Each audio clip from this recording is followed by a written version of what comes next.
Good evening, everyone. Hello, Dice Roll fans, and welcome back to Self-Diceolation D&D, Dungeons and Dragons 5th edition homebrew campaign. My name's Tom, and I will be your dungeon master for this evening. Last time we were here, James, Lours, and Relaxio were recovering from the effects of partying just a bit too hard, with Natasha's old colleague Qualcosa following the roaring success of their production of I Dream of a Hero. This left Bagerac, Faix, Magemak and Natasha to respond to a mysterious note summoning them to the Sword and Board Tavern. They were tasked by Chief Auditor Welby of the Waterdeep Board of Associated Businesses with once again infiltrating the Rosewood estate to sabotage their latest launch event. Welby advised that Rosewood had finally become too much of a threat to the board and needed to be taken down. Welby provided you with some timed explosives and 36 hours to prepare. With the time given, Bagerac and Magemak visited Ella Ashglade of Ashglade's alchemical assortment to see about improving the explosives, whilst Faix and Natasha met with a very eccentric drow tailor. Through their exploits, both Bagerac and Magemak managed to improve the explosives to, quote, large enough to level half a mountain. And Faix and Natasha, through some creative bargaining, let's say, managed to negotiate down the price of a very fine set of armour, clothing, costuming to disguise Faix as the Duchess of Fosacud's handmaiden. So, rolling up to the party the following evening in a hired carriage loaded with white pigeons for a dramatic entrance, the Duchess of Fosacud and her entourage made their way into the party. With some impressive forethought by Magemak, the improved explosives had been smuggled in ahead of time by his familiar Atticus on the underside of a catering wagon. Posing as potential investors, the party made their way through the manor as part of a tour group, planting the charges as directed by Welby, and making good their escape shortly before the timers were set to go off at midnight. As the carriage rattled along the cobbled streets of Waterdeep, back towards the safety of the meandering Squirrel Theatre and Vasili's elemental abode, they were stopped by Welby and his bodyguards. As they turned towards Rosewood Estate, Welby commented that the Order would be pleased, before donning a black robe with crimson details. Moments later, the entire estate was consumed in a thunderous maelstrom of crimson, violet and black lightning. A roiling sphere of sinister destructive energies now occupied the space where the manor once stood, spewing forth sinister fiends from another realm. Welby waved you and your carriage off down the road, and as Faix looked back, the halfling form of Welby shimmered into the creature you had encountered in the cave along the Delimbir River. He and his bodyguards, now in their true, monstrous winged forms, took to the sky and headed for the centre of the chaos. Realising you had been fooled into triggering some sort of apocalypse, you took the only action that seemed to make sense. Go home, lay low, and wait for all of this to blow over.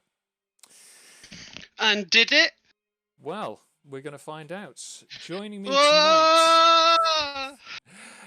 tonight are some of our regular group of adventurers. Please go ahead and introduce yourselves and describe what you would do if you had just 1 hour to live, something which may become more true as the evening goes on.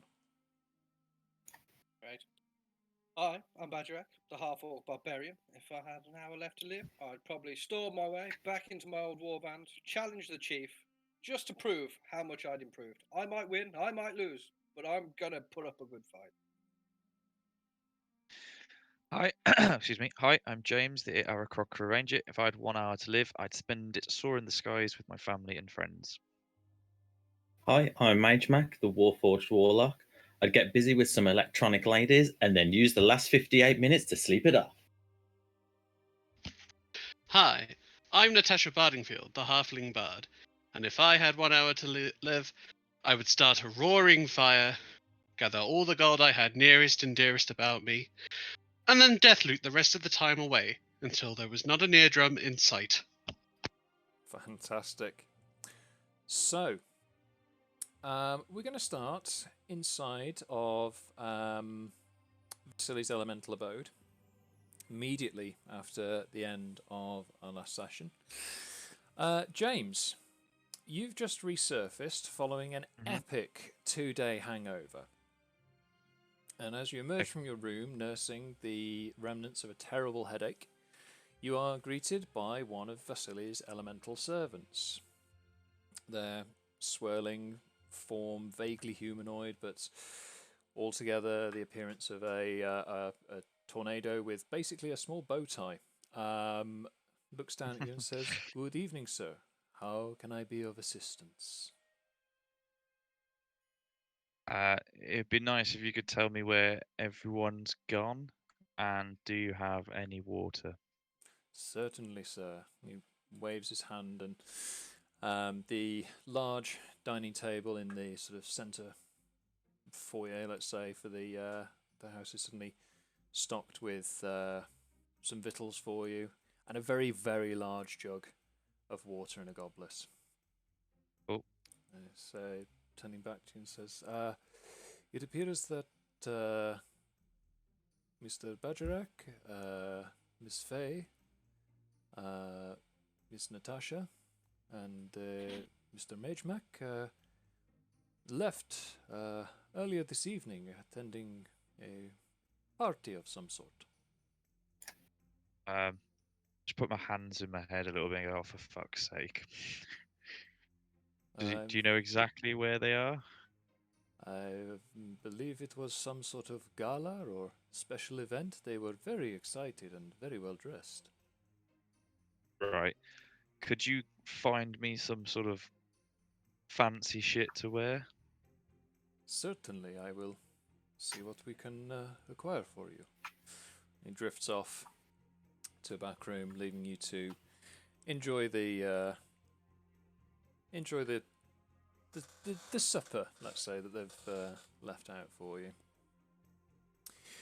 Whilst you're doing that, we're going to just quickly jump back to Bagerac, Magemak, Faix, and Natasha. Your carriage driver has straight up fled and left the carriage in the middle of the street after seeing what's happened. You reckon you're probably about 20 minutes away from the Meandering Squirrel Theatre. As you sort of look out from the carriage, you can hear screaming, shouts. There seems to be fires springing up across the town. It is, yeah, bad fires, the start Bad of a fires. certain amount of chaos. That's a lot of fires. Faye, stepping down from the carriage to take a look at what's going on, leaving the rest of you inside the curtained and well furnished interior. You suddenly hear her scream outside before going abruptly silent. Well, that doesn't sound good. That's not a good sound. However, silver lining, it can be all her fault. Hey, guys, we got it. We've got That's this. why We the can- carriage just stopped. We can overcome this situation by you just playing the lute and drowning the sound of the screaming out. We Just could. saying. Or we can really get out of Dodge. I mean, the carriage is all ours now. I felt the driver was being a little slow given the circumstances. I could drive a carriage. Drive the carriage, Bagerac. Show me how fast you go. Fly like the Okay. wind, Bagerac. Okay. I'm gonna get Come on, out. don't be all talk now, bro. Yeah, it's time to either put up or shut up. So, Bagerac, as you step down from the carriage, you almost barrel into Faye. You just manage to sort of stop yourself and sidestep. And she is standing rigidly still. Oh no. As you I peer out to see this. Yeah, looking out, you see that Faye is completely frozen solid. And the entire surface of her body, her new cloak, the armour, all has this sort of like crystalline sheen to it. Almost like she's been carved out of glass or diamond or some sort of mineral. sort Oh, of carbonite. fuck. Does it seem like she's frozen in carbon? I'm You gonna wouldn't know. You're not there. pick Oh, her right. up and throw her back in the carriage before I get on the front. Okay. Can you just make me a strength check, please, just to. I don't think he needs to do a strength check. I think we've learnt that one. Fucking stacked. Do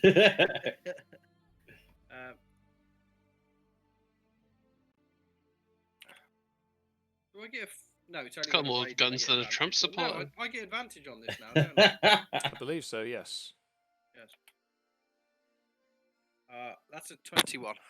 21. Yep. So you perfectly gauge it so as not to immediately shatter your friend into a million pieces as you heft them into the back of the carriage. Just go, this isn't a good trip. Grabbing the reins, you huss on I and make do your way have back.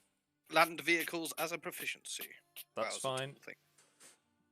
You are expertly able to maneuver yourself in and around the various citizenry as they run back and forth. All of you, as you're sort of peering out from the carriage, or in Bagerac's case, from the driver's seat, you can see that there are various members of the citizenry running from place to place. Some of them are being chased by these almost humanoid, kind of beetle-like creatures about the size of a human.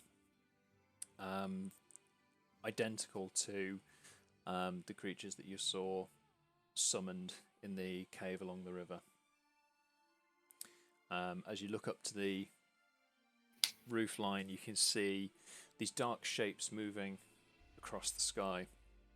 Every so often one will land on a rooftop, and you can see just this illuminated in the various glowing firelight, these enormous green-skinned gargoyle-like creatures carrying huge axes, these terrible fanged faces just leering down, appearing to give sort of rough commands to the insect creatures running around.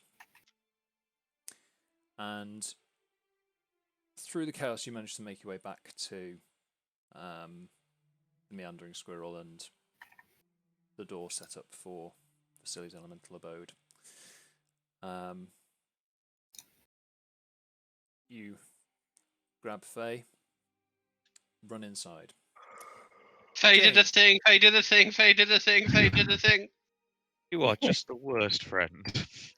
James, you are disturbed from your recovery efforts by 3 of your friends and a brand new sculpture barreling through the door. Faye did a thing, Faye did a thing, Faye did a thing. I'm just gonna pinch the bridge of my nose and go, for fuck's sake. On a plus point, I got us a new carriage.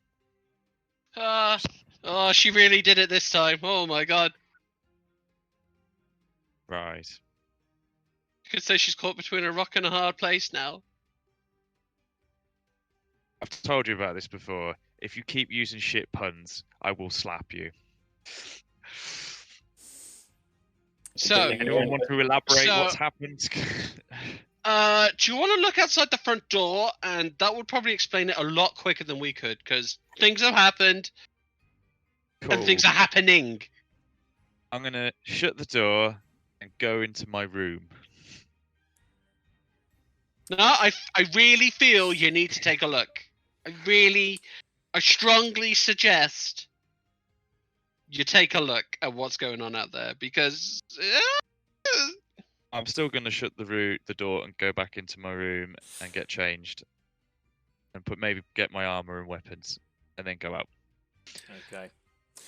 right. So after a few minutes of kitting yourself up, whilst you're getting ready, the elemental returns and takes a look at the immobilized form of Faye and turns to Bagerac, Natasha, and Magemak and says, "It would appear that Mr. Lours and Mr. Relaxio have also succumbed to the same fate." They've turned to stone. They did a thing too. Oh no. They It wasn't me. Sorry, Lours is turned to stone. I didn't think he went out. I thought he was like No, unconscious. they've become crystal as well. Ah. I was concerned that they had not emerged from their rooms, and when I checked, I found them on their beds in this state, and points towards Faix. It's my investigation. Ah, bollocks. Can I sort of see whether there's like any seams or anything, like it's a, like a casing around them, or whether it's them that's turned, or Yeah, sure. can I tell anything about? I'm just trying to work out if I can find out anything about what I'm looking at. You will not find any semen out there. Just make an investigation check, please.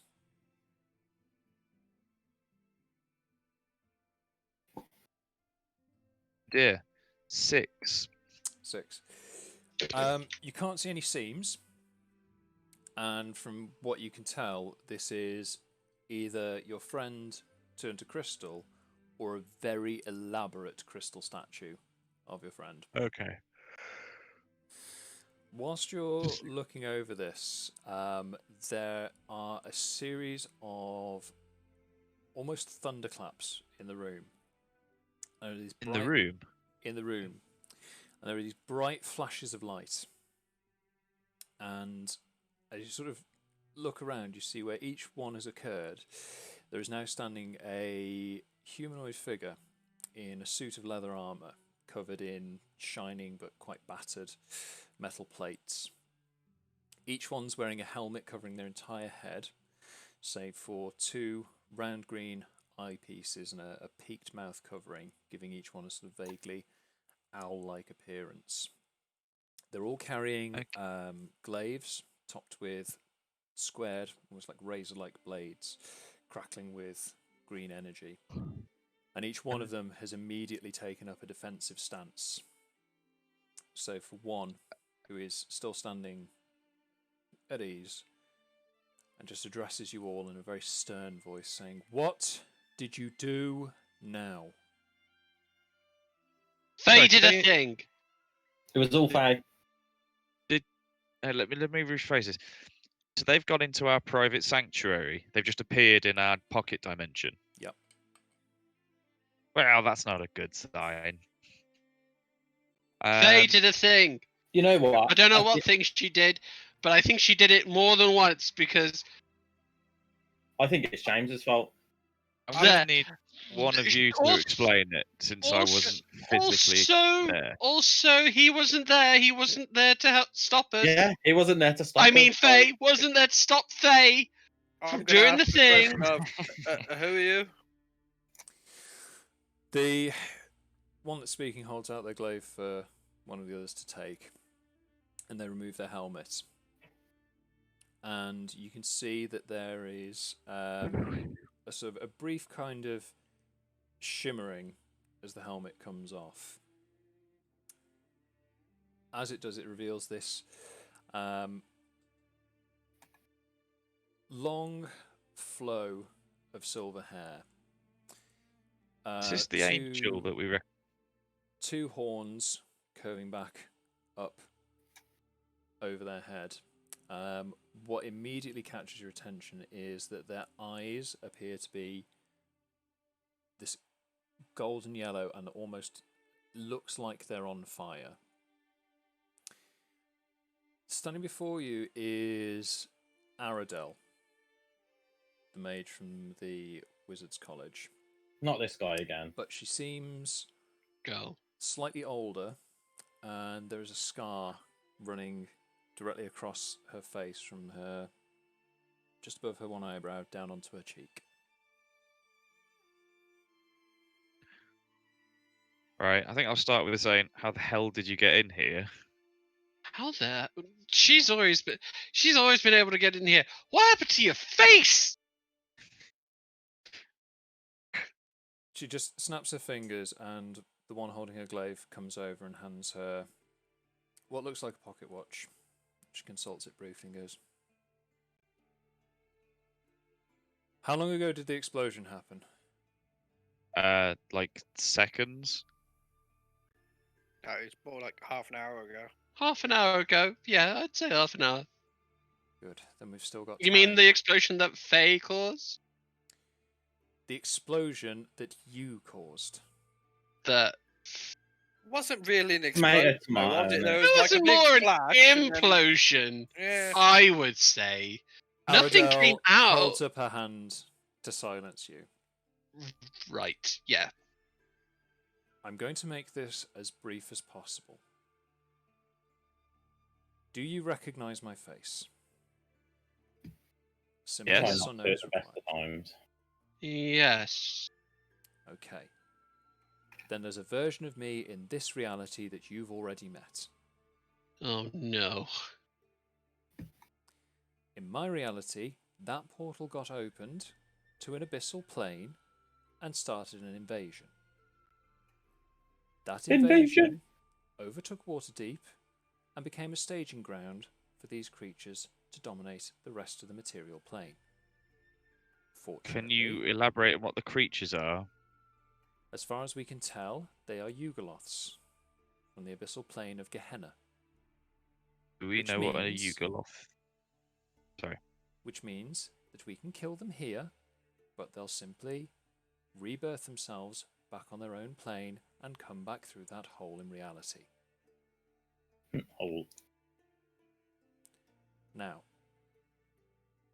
if it's the same as what happened in my reality, a portal that size requires a large amount of energy to open and a decent supply to keep it open. In our reality, the power supply wasn't on this side, it was on the other side. And the fact that our locators have brought us to you seems to indicate that you are probably the best chance we have of shutting it down. well, we don't like to brag or anything. Oh, you're serious? Oh God. Okay. I need you to go through that portal and turn off whatever's keeping it running. Right. I'd like a bit more. Do we believe her?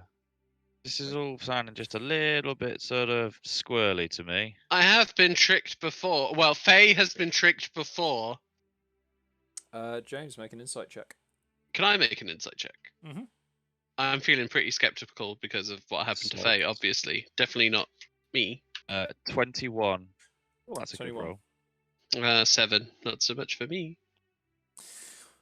Natasha, whilst you're fairly skeptical of this whole thing, James, you pick up on a fairly severe earnestness in Aradel's tone.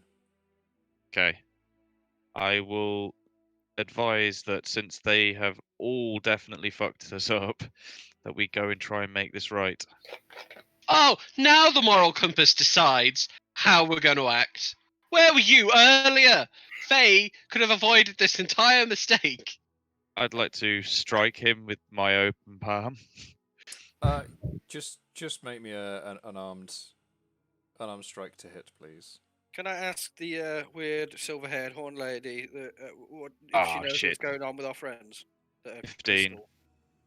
crystal? 15. Natasha, what's your armor class? 15. 15.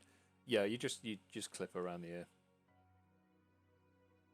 Bagerac, Aradel turns to you and sees you indicating to Faye and looks and goes, it's probably a result of reality starting to collapse. The longer that portal's open, the more people on this side are going to start looking like that. Right, everyone back in the carriage. Come on. It doesn't sound like we have a great deal of choice here. Can I set fire to her? You can certainly try. I feel like that is a bad idea. It's okay Even if she for melts. me. I love fire, but this. Okay, I won't. Okay. This time. So, as you're milling around, you hear this sort of almost like chiming noise. Kind of like someone just like tapping a bell, just ding ding, ding ding, ding ding. It starts from one of the figures that's appeared, and then it starts on the next, and the next, and the next, until all 5 of them have got this ring noise, and all 5 of them pull out these little pocket watch devices, including Aradel. She goes, "Look, our time's up here. We need to get back to our own timeline. If you don't shut that portal down, it's the end of everything. Good luck. And there's another blinding light as they disappear. I know, right? Well, that was cheerful. Yeah. Let's get back in the carriage then. Come on. Shall we go? This is all you. In case something happens, I just want you all to know that this is entirely your fault. Well, if someone didn't go beyond their limits, It all went beyond our limits. I didn't. says the one who had a 2-day hangover. Pretty sure you I'm went sorry, above and beyond. Which one of us ended the universe as we know it? Faye. It hasn't ended, so no one. All right, So not which one ended yet. Which one is trying to end the universe as we know it? Crimson Order, duh. Shall we go? Oh, we just gonna stand Yeah. around. No, I'll get in the carriage. I might just take a nap. Okay. And let So- this whole thing blow over. As You're gonna have a sit down. As you step outside to take a look at the carriage, you find that both the horses are gone into several pieces. Standing in the bloodied remains of the previous steeds for the carriage is one of the gargoyle creatures. I was gonna eat those horses. I'm going to need everyone to roll for initiative, please. Hooray!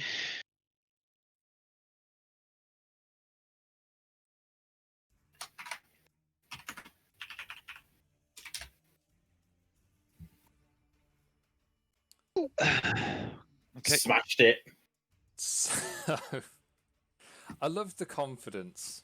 That's what sells me on knowing that you've rolled good. So, someone through the group. Bagerac. 7. 7. James. 15. 15. Fantastic. Magemak. Not un, not deux, but trois. Beautiful. And finally, Natasha. 24 with a nat 20. Ooh. Wow. Very tidy. Okay. So, probably no surprise. Top of the round is Natasha. Me. Hi. Oh. You're up. So this creature hasn't noticed you yet. It seems to be kind of occupied with the remains of the horses. Right, how far away is it? I'd say, considering you parked the carriage fairly close, maybe about 20 feet away. By the way, did we have a long rest last time? Yes, you should have all. For the I didn't really. I just did. I just fundamentally, used spells yeah. last time. Because if I That's remember fine. right, you didn't actually use any spells. We or didn't actually do anything. Party. So yeah, you would still Cool. be effectively long rested. Excellent. Alrighty. Alrighty. All right. So the gargoyle thing is made Yeah. of stone, right?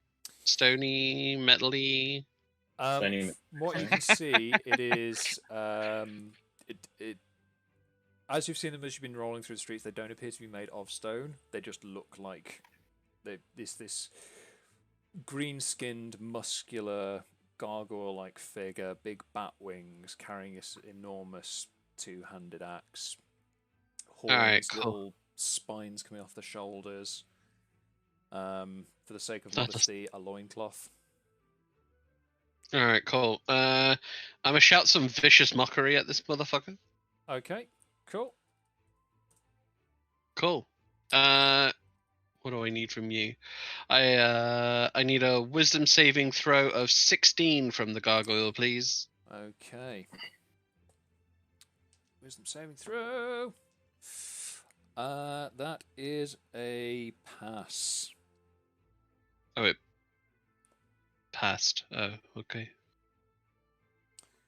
So as you, what is your vicious mockery? What are you shouting at it? Oi, stone face, because it passed. So it's not going to be very good, is it? If it passed, it's not going to feel very mocked. Yeah, So it still seems to be gleefully pulling entrails out of a dead horse. wonderful. Okay, cool. Anything I get else? no. I end my turn. Okay, no worries. So, James, you're up. Bagerac, you're on deck. As a bonus, it's probably no miss. Cast Surface Strike. Yep. Hear me? Okay, sorry, my Yeah. computer's Coming been a through bit all right. funny. Surface Strike. Whether I can. Whatever. I cast Surface Strike, and I will attack with the. Anyway, I'll attack with my rapiers. Cool. So you're diving in, going with rapiers. Cool. Go for it. Roll to hit, please. Can you just tell me to attack with advantage? Is it exclamation A ADV rapier, for Just stick. instance? Yeah. So if you're using Avray, exclamation A rapier, and then just stick ADV at the end as a separate word.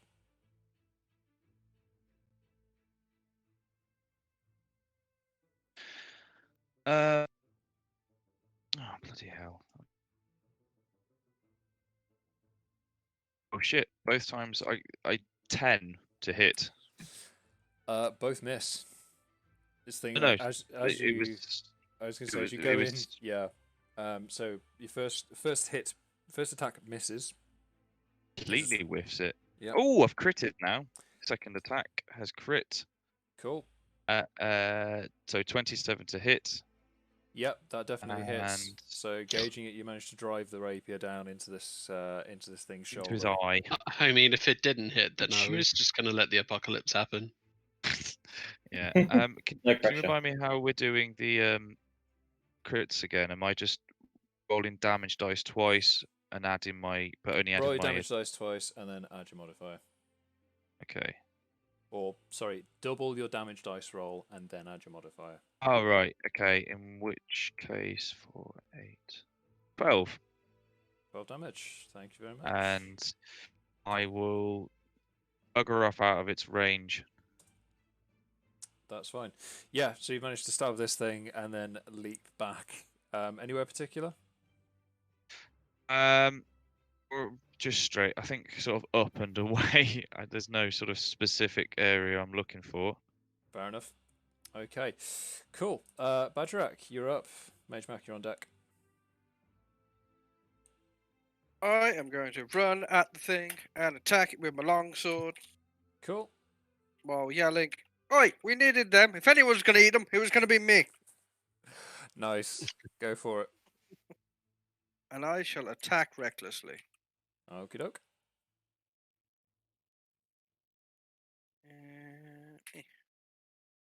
So that's a 28 to hit. That definitely hits. Yes. And that is 12 damage. Excellent. So yeah, the And then I longsword. believe I should take another swing at them after. So the longsword comes in, and it just manages to, after James has gone in with the rapier into the shoulder, he managed to cut a nice deep gash across its back. And it sort of stands up and roars and starts to turn towards you. I'm going to take another quick swing before it does anything. Cool. Which is a 24 to hit. That definitely hits. And that is 13 damage. So again, another nasty strike coming in. And slashing across the top of its arm as it turns towards you. Anything else from yourself? That will be my turn, sir. Excellent. So, Magemak, you're up. Oh, I think I'm gonna drop some imps. Cool. Oh, let's go. You know, stuff it is just some. I don't want to chip away a brick, so I'll just let everything else do it. That's fine. If you go ahead and roll me a d6, please. 4. 4. So, you make the necessary incantations, a drop of, we'll say engine oil in place of, as we'd normally assume, blood. And you manage to summon... Jeez, nuts! 4 Modron Tridrones. So these are like the upside down pyramid shaped ones. they've got basically 6 legs, 2 from each side of the pyramid, and 3 arms. They've got a single eye and a mouth on each of the faces. And as they appear in front of you in this sort of beam of golden light, they sort of whir around a little bit, looking at what to do. And then you can see that they've sort of arranged themselves into kind of this like phalanx position, and they're leveling. Each of their 3 arms is carrying a javelin, and they've all leveled them towards this thing. Yeah. Get him. Okay. Anything else for yourself? No, I think I'm just going to hang back for now. No worries. Let's get those in to...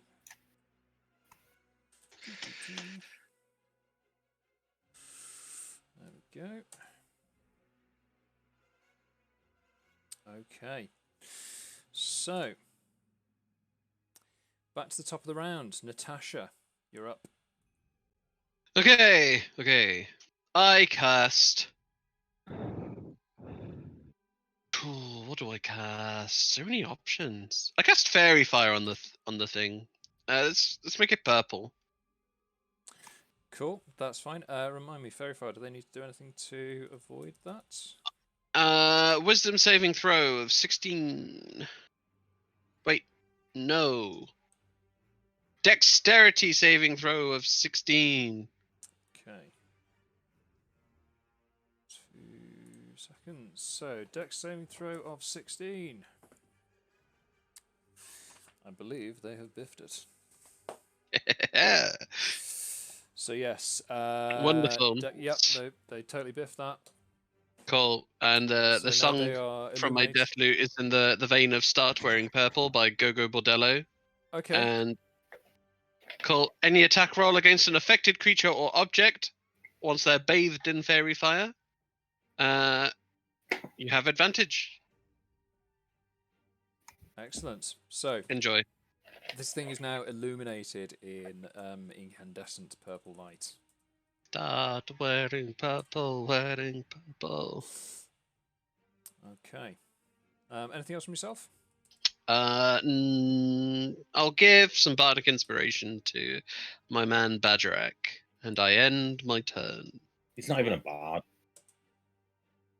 Okay. So, Okay. James, you're up. Bagerac, you're on deck. And that's going to be... What am I looking at here? Sorry. Yeah, so Zephyr Strike's still active Yeah, it's on you. well, let me just Oh, wait, let me no, just sorry, you double used check. the advantage for your attack, didn't you? You've lost me now. Sorry, what? So when you use Zephyr Strike, you used advantage on your first attack, didn't you? Yes, but I get Yeah. to use. You can give myself. I can give myself advantage on a 1 weapon attack roll on my turn. So it's Yeah. every turn. Sorry, it lasts for a minute. Okay, no worries.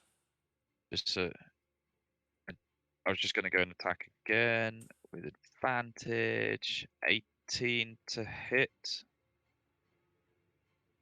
18 Hit. hits, yes. Oh, really thought you were going to say no. Then I was about to cry a little bit. No, 18 definitely hits. Go give me some of that sweet damage. 17 17, fantastic. So yeah, on that one, which is that's include 7 force damage, if that helps at all. I don't know if that makes a difference or not. I don't know, but What's no, the difference but between that's damage and force damage? normal damage is just so most your of that is normal, piercing, yeah, normal weapon and then damage force like damage is slashing, magical. bludgeoning, piercing, and then you got magical damage, which is like lightning, force, poison, whatever. Yeah. But yeah, no, that definitely finds its mark and leaves a mark. Anything else on your turn? I will attack again Go because for it. I can. 21 to hit. 21 hits. Go for some damage. 10 piercing damage. Fantastic. And on my bonus, I'll hit him again. Go for it. Ah, balls. 13 damage. Sorry, 13 to hit. Final attack just whiffs it, unfortunately. Ooh. Okay. And then I Yeah, this bugger off out of the thing- way again. Yeah. So yeah, this thing is now looking fairly beaten up. And being that Bagerac is the only thing it can hit, it's going to take a swipe at you. Great. Yeah. So, it's your armor You laugh, class. but this thing's got wings as well. It could come after you. It What? could, but I move a lot faster than it with Zephyr Strike up. 20. The 20. Okay, so the first one definitely misses. The second one lands though. Can I cast Cutting Wood, please? No. Remind me how Cutting Words operates. I roll 1d8. Is it 1d8? Yeah, 1d8 and take Yep. it off the attack roll. Cool, go for it. Yeah.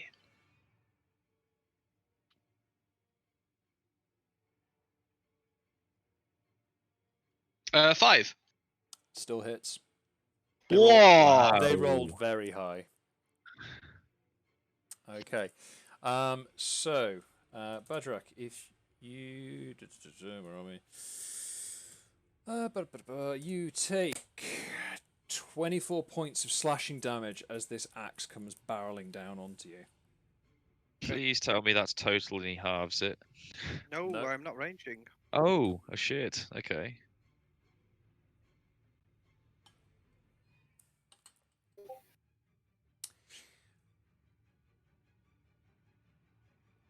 And then it pops out of existence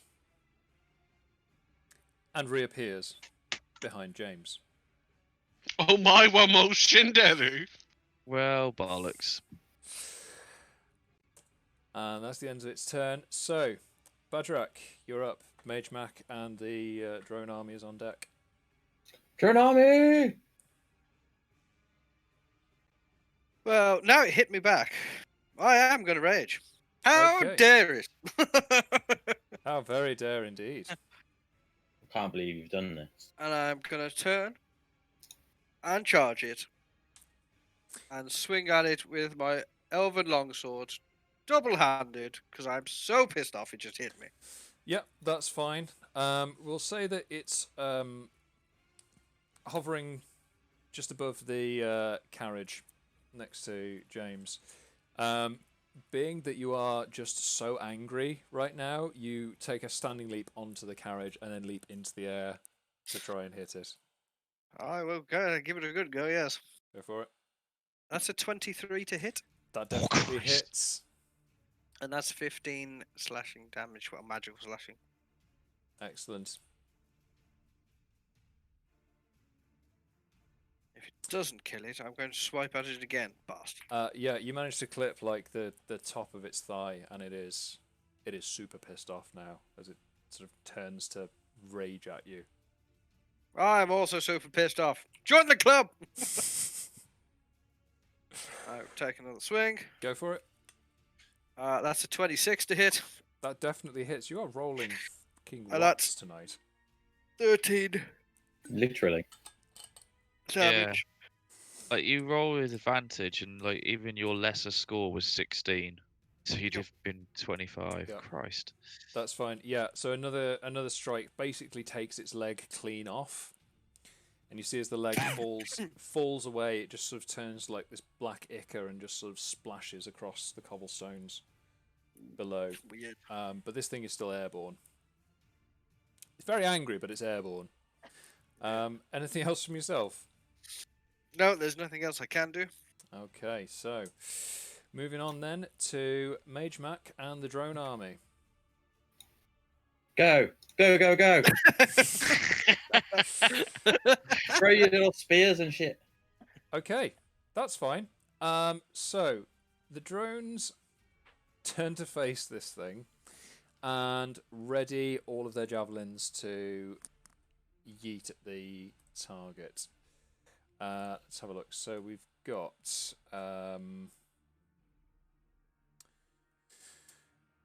there's 4 of them. They can make 3 javelin attacks each. So that's 12 attacks 12. going out. So basically, you're just raining spears at this thing now. Yep.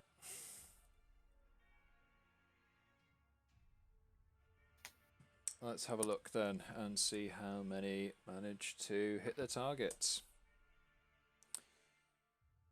Okay. I did have the maths set up for this, but I've completely forgotten how to just run it on This is what we Outrage. call Britney Slayer, like raining spears. Raining Fantastic. spears. Okay. Trapped in a purgatory. Of the 12 that go out, 6 of them find their mark. Sweet. And I they knew they do- weren't all useless.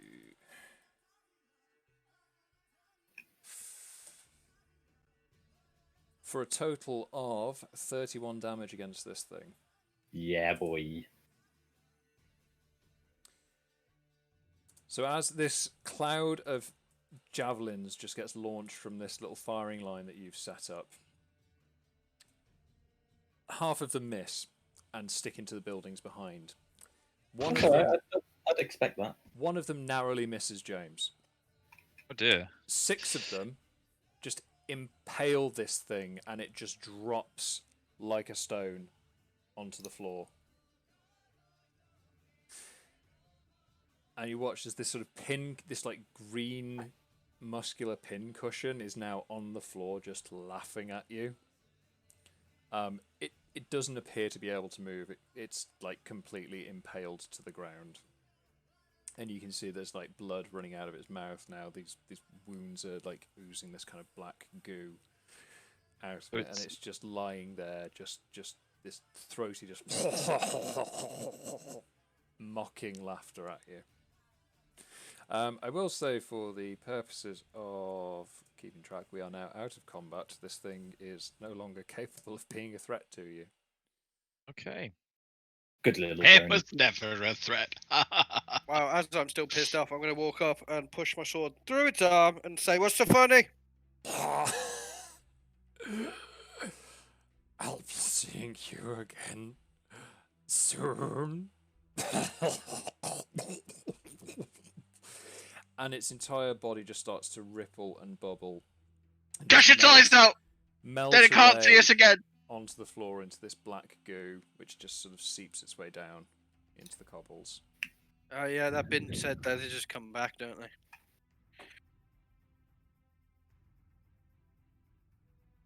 Oh well. Okay. Look, we're gonna have to walk now. I could fly on ahead and sort of see whether I can just sort of what the streets are like. Make sure there's Put the nothing in harness between around us. you, and you could pull the carriage. Yeah. I'm not sure I'm strong enough to do that, but I could give Be it a go. easier to put it on you! What? Ah, what? You've got Yeah, the but I accent. can fly faster. I don't know. Maybe if Badger Badger gets can't even going, fly I might be able to before she drag can it. fly faster. Can I try that actually, Tom? I'll put the harness on and try and drag it with Badger's help pushing it to get it going. I probably don't need help moving it, but Sure, why not? So, James, you pick up the harness for the horses, and it's heavy, but you can lift it with not too much strain. You sort of get it into a Harness? position. Yeah, it's like the sort of yoke, and then the harness is on the front, and you just kind of have to like bundle up the various sort of bridles and bits and sort of hoist them over your shoulders, so you've still got strong enough grip on them, and you've got your wings free to start flapping. Magemak, where are your drone army going while this is happening? They're just chilling. I don't need to go anywhere. Are they hopping in the carriage? Are they hopping on top of the carriage? What are they? We can Oh, have they some... help him pull the carriage. Yeah. You might as well use them as little horses. I was going to say I am perfectly on board with the idea of a drone-powered carriage. Yeah. in that case, I'll get on back on the driving seat. Okay, Yep. so with James and the 4 Modrons harnessed up at the front, and the rest of you taking it easy in the back, Bagerac chilling with some reins, and really just using them to irritate James as the carriage makes its way through the streets. You retrace the path that you'd taken previously. The same scenes of chaos playing out. The Modrons every so often using one of their free hands to just launch a javelin at a passing target to try and take it down. Gorgonzola! I whip my living vine like in the air to try and get the Modrons to move a little faster. I'm not hitting anything. I'm just cracking my living vine like a whip. They Just Whoop-ah. bust chops. they aren't really paying attention to you. You're not the boss of them. That's fair. You're not I a just like supervisor. saying Gorgonzola, in all fairness. Continue. Okay. Making your way as you start to get towards Rosewood Estate, you can see that there are more and more of these creatures barreling out. None of them appear to be paying any real attention to you. They're just sort of intent on running out into the city and causing chaos. And a group of 3 of the sort of like beetle-like creatures just barrel into the side of the carriage.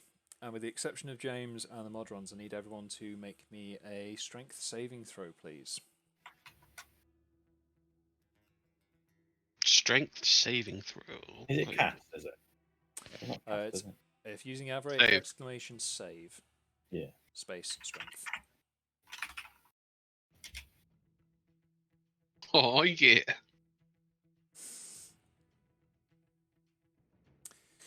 Okay, so what do we get? 20. 17. 18. Okay, yeah. All of you flawlessly managed to handle the fact that this carriage has just been pitched over onto its side. Magemak, you basically just grab the seat really hard, and just as the carriage tumbles over, you remain as you are in the seat, but just, you know, like sideways. Natasha, you're able to brace and sort of like roll around the inside, sort of like Wheel of Death style. And Bagerac, you just like leap off and superhero land in the street. Bagerac and James and the Modrons can now see these 2 beetle creatures trying to get in through the door to Magemak and Natasha inside.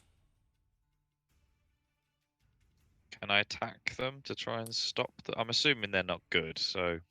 No, it's rare that something first of all knocks over your carriage and then second of all tries to get into the door that has, you know, benevolent intent. Yeah, I gotta. Yeah, everything I've ever seen or heard of makes it seem like they're bad. This is telegraphing a bad scenario. Yeah.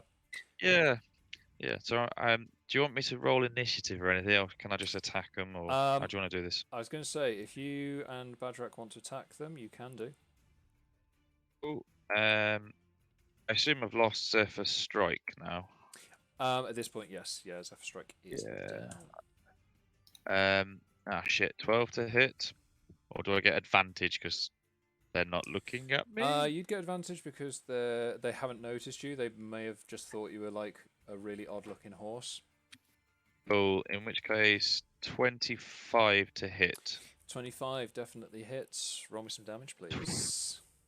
12.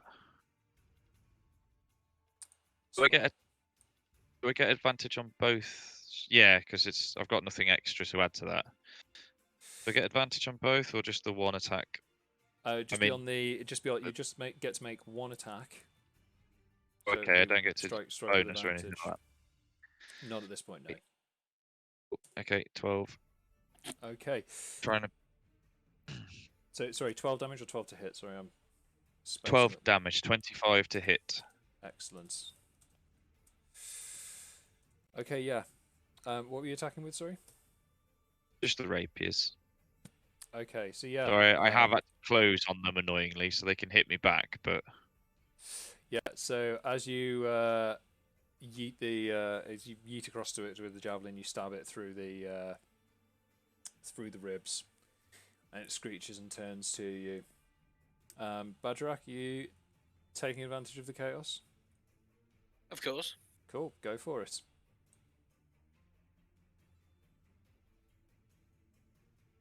What do you want to do? I will. So there's 2 of these beetles, is there? There's 2 of these beetle things on top of the carriage. The one closest to the driver's seat has currently got a enraged Aarakocra with a rapier through it. The other one is kind of giggling and still trying to rip the door open. Giggling. So can I go up the other side of the carriage and try and pull the whole carriage away from them? I'm sorry, can you run that past me one more time, please? Go the other side of the carriage and pull it away. They're on top of the carriage. No, one's underneath, aren't they? No, they're both on Or- top. So the Oh, right, carriage, okay. basically, they barreled into the carriage so hard that they managed to knock it over. So the carriage is now on its side. Magemak and Natasha are still inside it. These 2 things are now on top of the carriage. The carriage is on its side, so they're on top Oh, of okay. the carriage, trying to If pull the door open. The one that's trying to pull the door open, then, can I try and just, like, shove him off? Yeah, sure. Yeah. Be a strength check, please. I think, do you get advantage for I do. shoving? Because You need to reasons? run a strength check. Yeah, it's only a 12. You get 12. advantage. Oh That no, is shit. advantage. Let's have a look. Just because it's a sneak thing. Yeah. As you go to shove it, this thing just sort of ducks out to the side, spots you Bastard. coming, and just looks at you giggling and pulls. You sure it didn't have it before, but now it's carrying a trident. What? Okay. I thought it was a beetle. Doesn't mean it Now it's a can't have beetle one. with a trident. Oh, shit. So the first one, Indeed. that James stabbed, they're gonna basically lash out at you with some their beetly claws. Mhm. What's your armor class? 17. 17. So one of them manages to hit you, Ah, and that will bastard. be. Oh, sorry.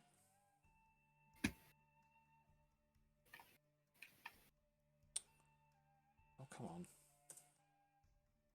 on. You take 10 points of slashing damage. 10 damage. Okay. The second one, it's going to have swipe at Bagerac with the trident. Yep. Biffs it once. Second one hits you. That will be. You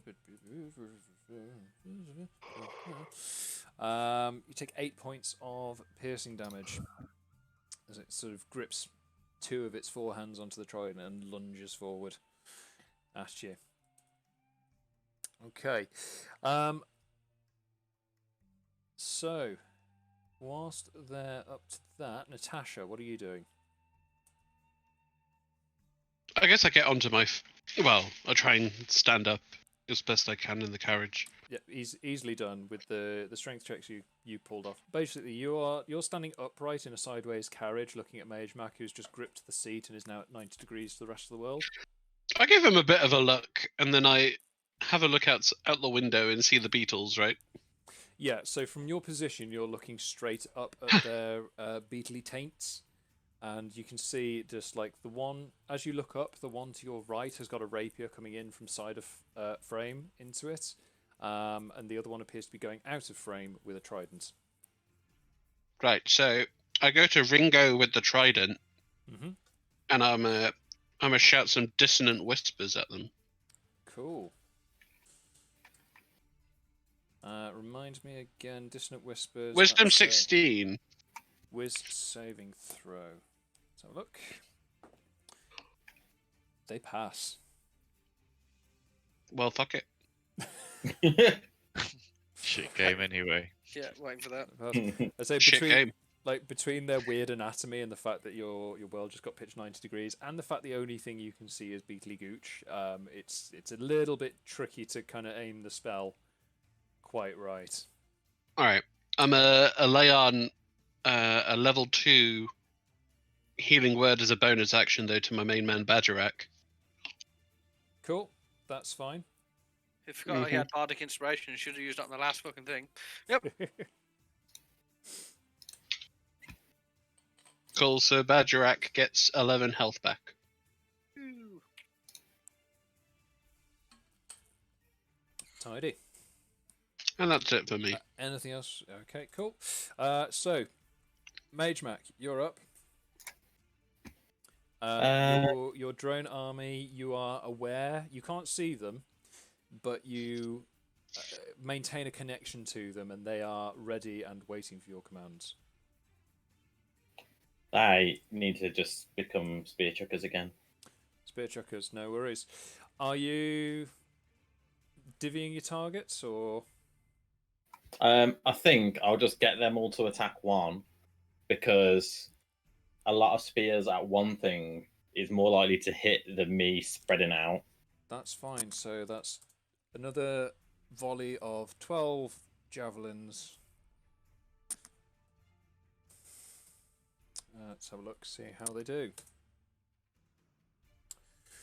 So, the 12 javelins go flying, and it's not their best work. Only 3 of them managed to hit. I knew it. But is it enough?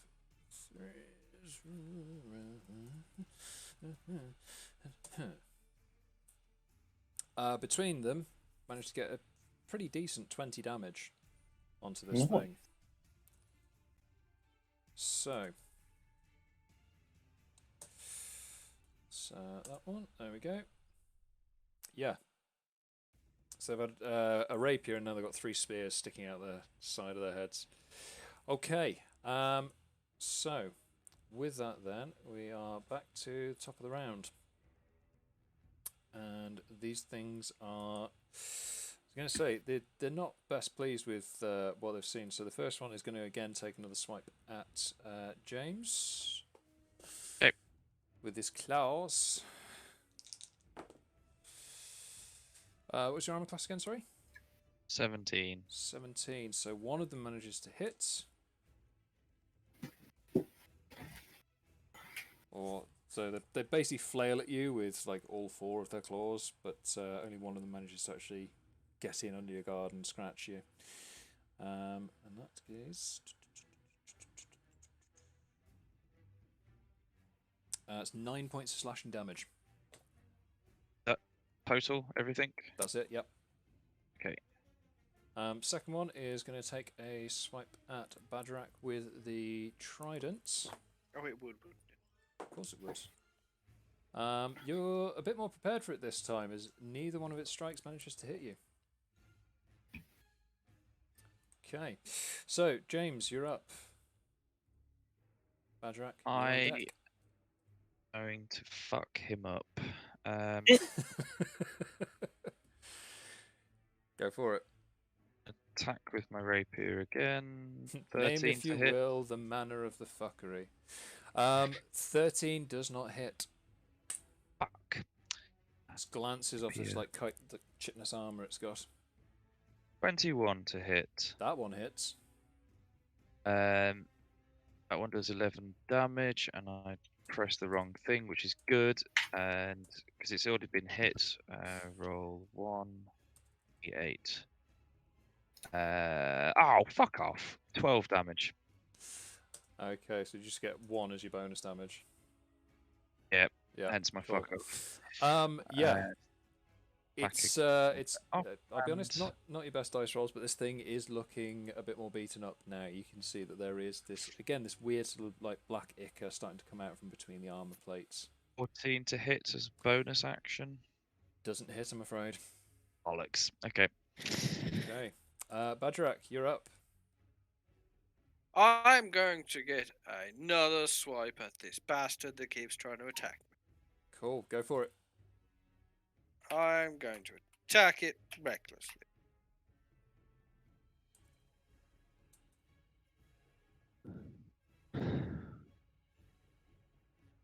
If I could spell longsword.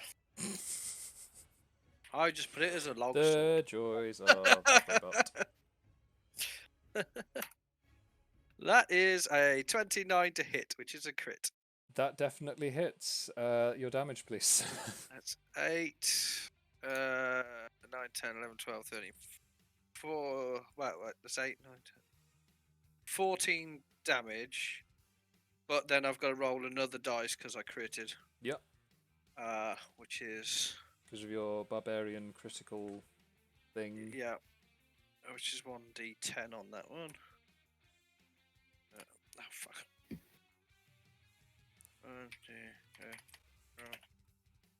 10. That's a 10. So that's 24 damage. In total. Yes. Yep, this thing is definitely injured by that. I'm going to take another swing at it, because fuck this thing.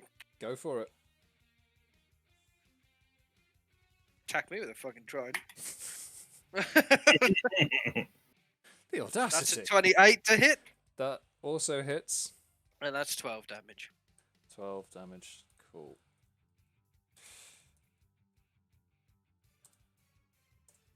Fantastic. So yeah, the Elven Longsword doing some serious work here.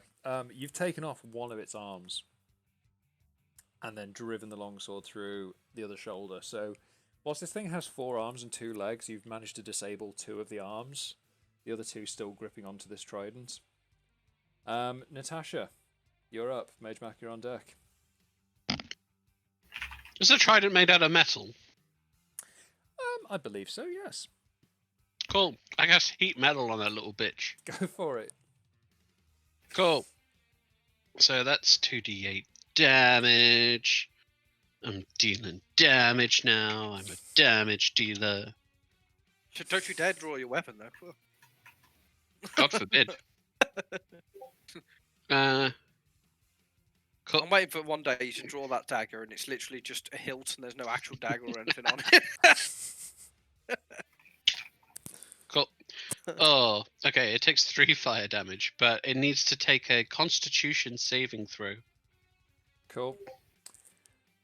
That's fine. So yeah, it drops the trident, and Bagerac and yourself both see it, like, sort of, as it drops, its hands are just covered in these like deep blisters, and it screams briefly before looking down at the now red hot glowing trident on the floor and just laughing at you. Why are you laughing at me? That's a bit mean. I'm sorry, it must succeed on a Constitution saving throw or drop the object. Mm-hmm. Oh no, sorry. Oh, I misread it. I I thought it yeah, had to succeed on a gotcha. Constitution saving throw in order to drop it. No, it's it just- can either it's- drop the it's- item. It has dropped it, yeah. Yeah. Cool. No one likes holding glowing metal. Anything else from yourself? I am good for now, compadre. Thank you. Cool. Magemak and the drone army. What are we up to? Go, my little drones. Throw shit. Are we doing another full volley at one target? Yeah. Cool. Same as before? The one that's fighting James or the one that's fighting Bagerac? We'll aim them. We'll get them to aim at the one with James. Cool. That's fine. So. Ooh, a bit better this time. I mean, not much better. Only 4 of them hit. But Better than nothing. it is still better than nothing. It's not quality with Magemak, it's quantity. And there it is. Success through volume. Yeah. It's enough though. The javelins find their marks, and this thing just goes tumbling off the carriage. And James, from your position, you see this thing fall, and just kind of like, you ever seen what happens if you drop a watermelon from height? Okay. Yeah, like bug plates and goo just like splatter across the cobbles and melt away. Okay. Yeah. Magemak, anything else from yourself? No, we're all good. Cool. So back to the top of the round then, and this thing is still. You know what? It knows no Fling fear. it up. It's going to start swinging at Bagerac with the remaining claws that it has. Let's have a look. One of them manages to hit. And it's going to be.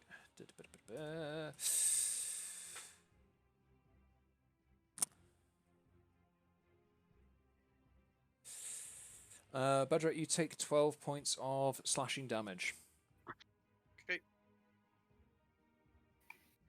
But it can't really do a whole lot more than that.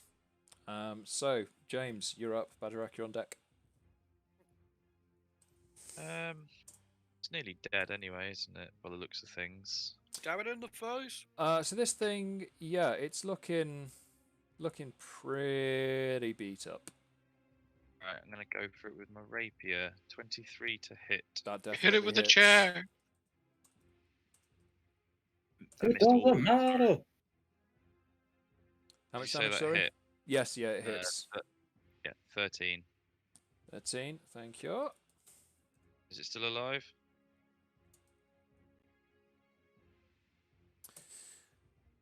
Burn it. It's still alive and kicking.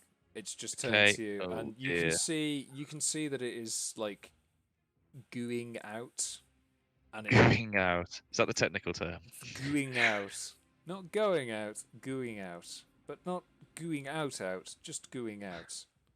Yeah. Is it Just a going for a move quick out? pint. It's Is just it Gooch? gooing out for a quick, carriage toppling and murder. Standard Das Friday ist night. sehr gut.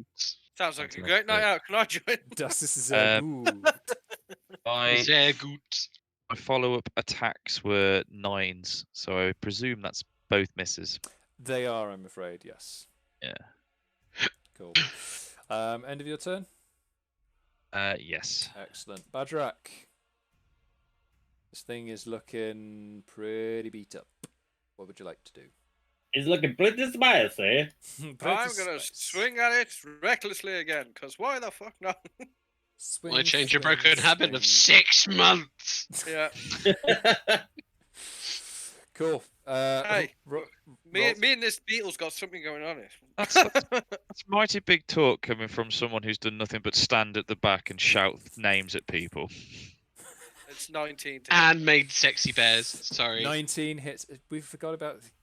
That'll be on the in memoriam at the end of campaign. It's like those we lost along the Sexy way. bear. Sexy bear to Yeah. some Kirsty McCall music.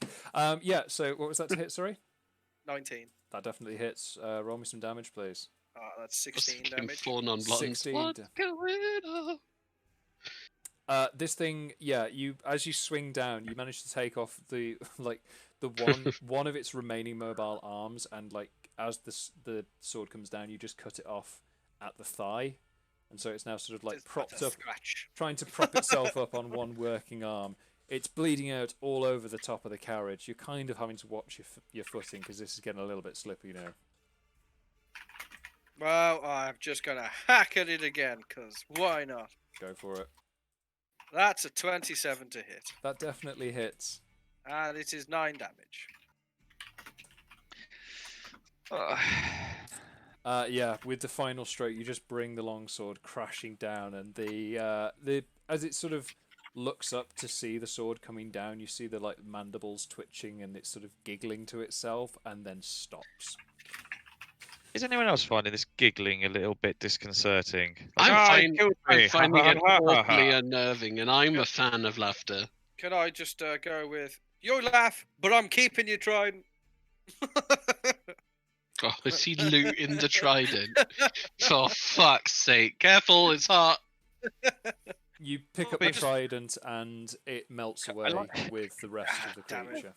Fuck. I'd like to remind you all that it's funny that that's where you draw the line, considering that Badger is currently using a two-handed elven longsword that he, in quotation marks, liberated from the personal horde of a troll, if you remember. Hey, Well, he Don't ask offered this that troll to then us. if he's angry with it. All I'm He- saying is, you murder hobos have no lines to draw.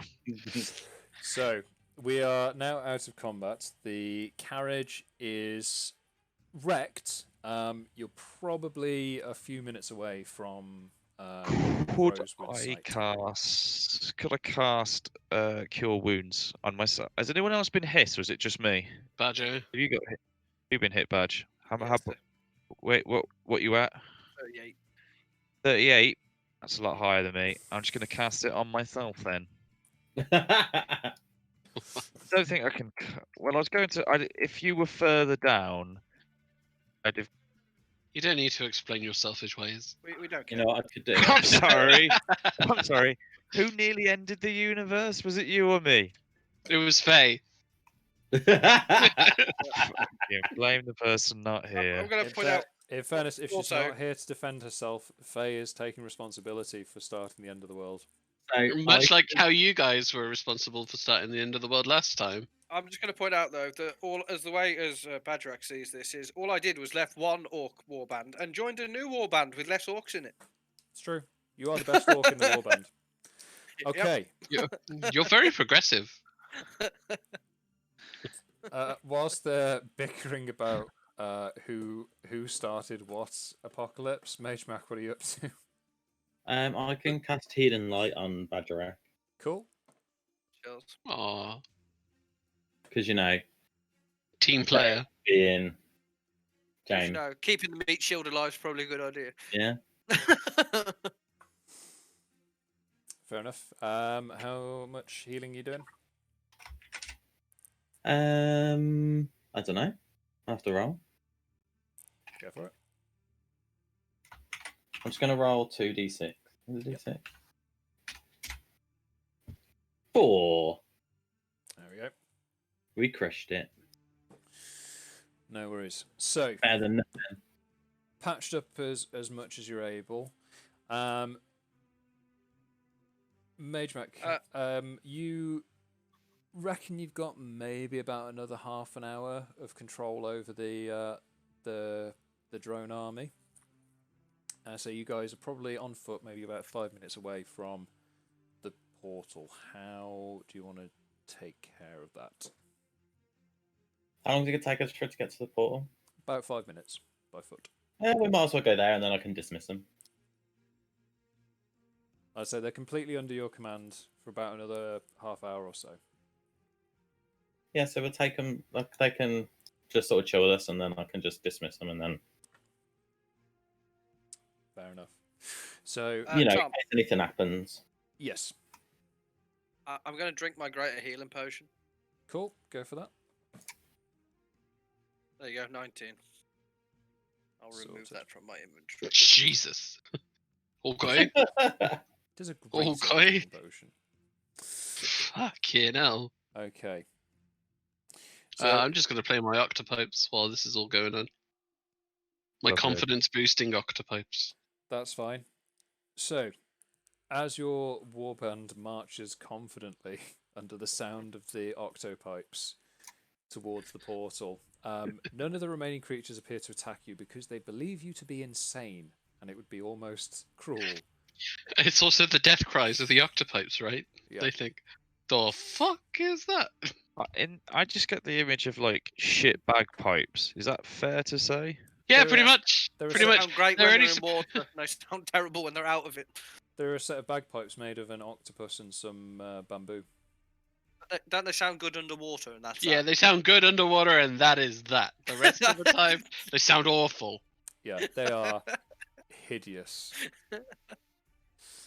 So, as you make your way up towards Rosewood Estate, you can see this enormous mass of just dark energy swirling around. Turn to Natasha, do you have deja vu?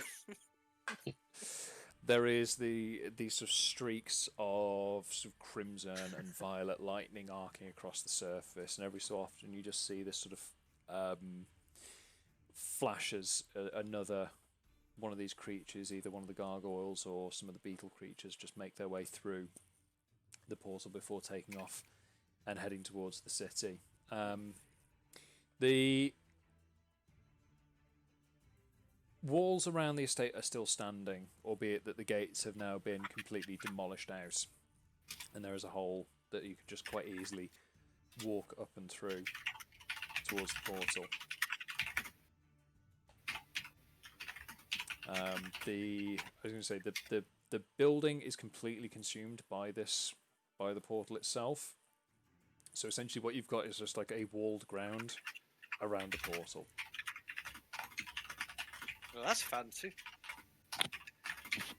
So it's up to you how you would like to proceed.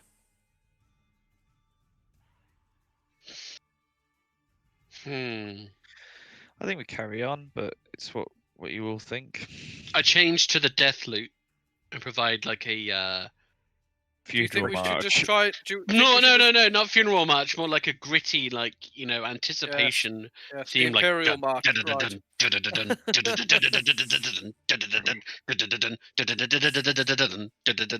as So we while he's take our playing- triumphant steps. He's playing the Imperial March. So we're going in loud, are we? DMCA. No, it's freestyle. Are we going to just walk straight through the entrance, or should we try and go through another way? When has that ever worked out for us? I don't really care, to be fair. They all expect us to be sneaking around the back. Just go forth, Bagerac. Okay. Go always first in line, Through the back. Bagerac. Okay. We'll be here Can I behind recommend- you. I'm happy to like yeet you at them if you want. You'd be able I to will move living me, vine you but- with me. That's fine. I'm prepared to die. Are you? Definitely not. That's why I run away. I'm small. I hide. Right. Yeah. Through the front. Fuck it. All right. Yeah, Yeah, so we're just I've gotta walking be through honest. the front. What's the Let's be worst honest. that could happen at I was this gonna say, point? gotta be honest. I'm with not I nearly said his name then. I'm with Natasha on this. Fuck him. All right, we're going loud. So under the triumphant strums of the death loot, That's the true. charge led by Bagerac and the Modrons, who are just yeeting spears at anything that moves nearby, you storm your way up the hill and charge defiantly through the portal. And that's where we're going to take a break. Fuck yeah! Yes. So Yeah. we will be back in about 10 minutes or so Wonderful. to see how this all plays out. See you then. Definitely Hashtag not free melee! therapy.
And we're back. So, you guys have just charged up the remains of the grounds of Rosewood Estate and charged through the portal under the auspicious power ballad being banged out by Natasha. Can all of you please make me a Constitution saving throw? Another one. This is Constitution this time. But I still feel like DJ Khaled. Oh no. Okay. Ah. Do we get advantage for whatever reason? Anything at all? Really? Can I have Grasping at straws. Can I have a free advantage, please, sir? No. No. Okay. I got 18. Just give me a 1. Give me a +1, and I can add it to the front. I'm afraid not. Good. Great. Don't need it. It's fine. Okay. Badger, give me some of yours. So did anyone get less than 10? Maybe. What did you? Why are you asking these questions? Why do I feel so interrogated? So as I you may have leap- got 9. As you leap through the portal, you feel this sort of gut-wrenching sensation, almost like you've just fallen from great height. And as you step through onto the other side, Magemak, you're fine. Yeah, boy. Bagerac, you're fine. James, you're fine. 3 of the Modrons didn't make it. You just see No! you just see one of them step through quite proudly, followed by like a shower of small gears and javelins. Natasha, I like how this just makes my Can giggle. I use my living vine to like hold on to Bagerac? you can certainly try. Gorgonzola! Yeah, cool. What is In that? An doing acrobatic? so, you deck it out through the portal, and you take 4 points of tripping over your arse damage. Fuck. Okay. What Well, what you find on the other side of the portal is laid out Jesus. before you is this vast sea of just dark red cracked earth. As you look off into the very distance, you can see volcanoes rising up into the horizon. The sky it ranges from sort of deep orange to violets with these very dark storm clouds drifting across, and occasional these huge chunks of floating rocks streaming with magma that just seems to sort of arc out and then loop back in on itself. It's under its own centre of gravity. The landscape is dotted with these large rock formations that have either sort of appear to just jut up from the earth or appear to be where these sort of floating rocks have just crashed and set themselves into the earth. And you can see from a point just over the next ridge, every so often, another one of the beetle creatures or 2 of the beetle creatures come flying over and just head straight for the portal. Occasionally one of the larger green-skinned gargoyle creatures takes flight and heads in the same direction. And as you follow the path of their flight, you notice that there is this stream of dark purple energy winding its way from the portal across over the ridge. So what you can see is like the top of a square sort of like ziggurat structure. What would you like to do? how big is the portal, by the way? The portal itself was large enough to encompass a manor house and a workshop at the back, so this thing is immense. You're talking like Okay. skyscraper sized in both height and diameter. Mm-hmm.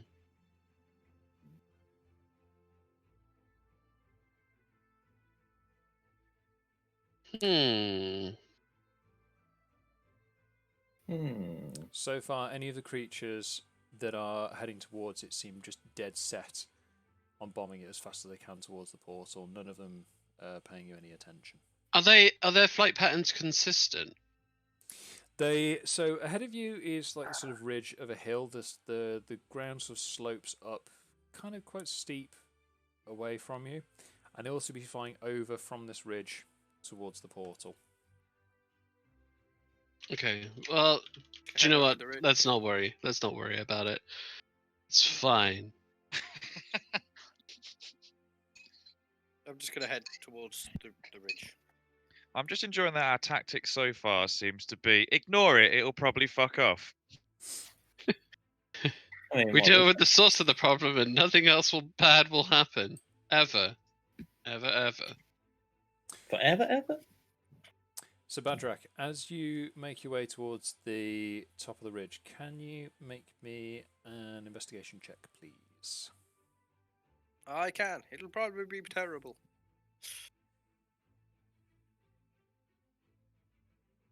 Yes, 4. Okay. As you get to the top of the ridge, you I can am the see smarts of this operation. there is this sort of dip down into like a crater, and dotted around it at various points are these like sort of bubbling tar pits, and you can see a figure moves over to one, opens a book, pulls out a quill, writes something into the book, and as they finish writing, put the quill away, close the book, and move on to the next pool. As they're moving away, the like tar pit starts to bubble, and a figure emerges. It's one of the beetle creatures. It sort of drags itself out onto dry land, shakes off some of the goo, and then takes flight towards the portal. And as you're watching, they keep doing this, and it's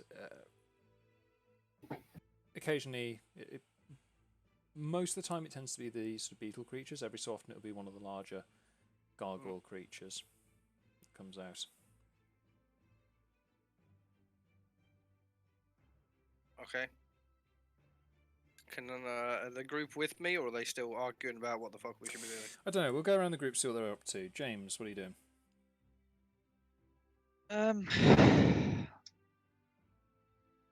I want to try and get somewhere high and have a look around, if that's possible, please. Okay. So the highest point underfoot would be the top of the ridge. Okay. I'd like to not be seen, if that's possible. I don't want to be like waving around, going, look at me, dickheads. Yeah, make me a perception check, please. Perception. 20. Okay.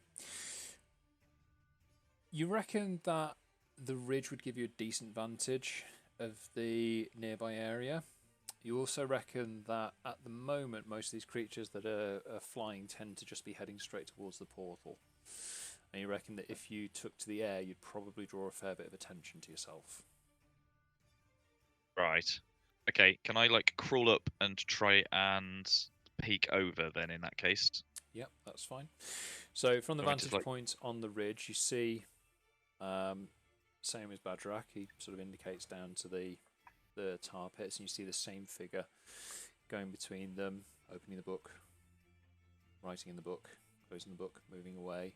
Something comes out of the pit, flies off towards the portal.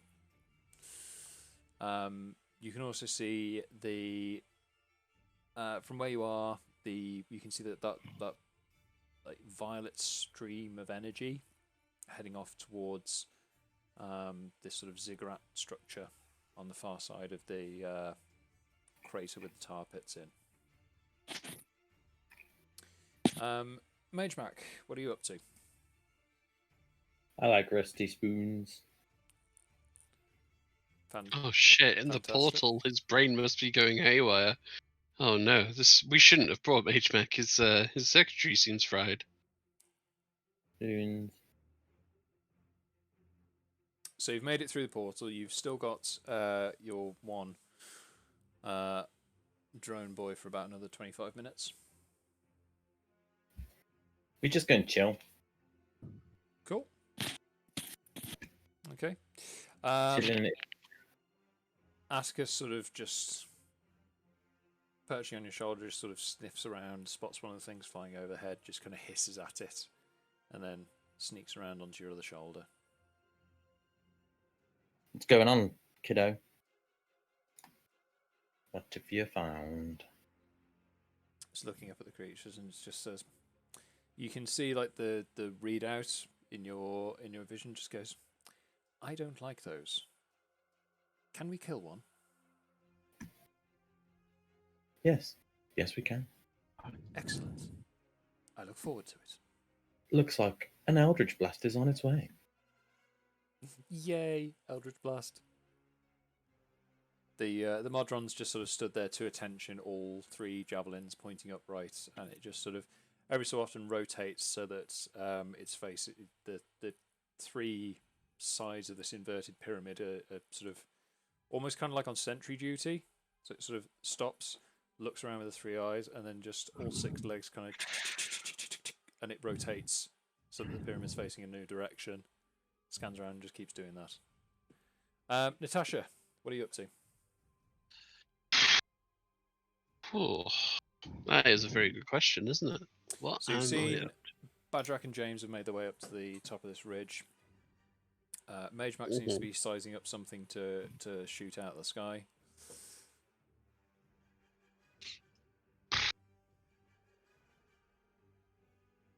What do I want to do? I cast a hypnotic pattern cube kind of in front of the portal. Okay. So that and I put it in the place of the biggest traffic, right? Where they're all flying into, where they're all making a beeline for. It's a 30-foot cube. So this portal is immense, and these things flying through probably higher than that cube would have an effect. Okay, that's what I thought. All right, never mind. You think to yourself as you size up the dimensions of this particular scenario. What a shit game.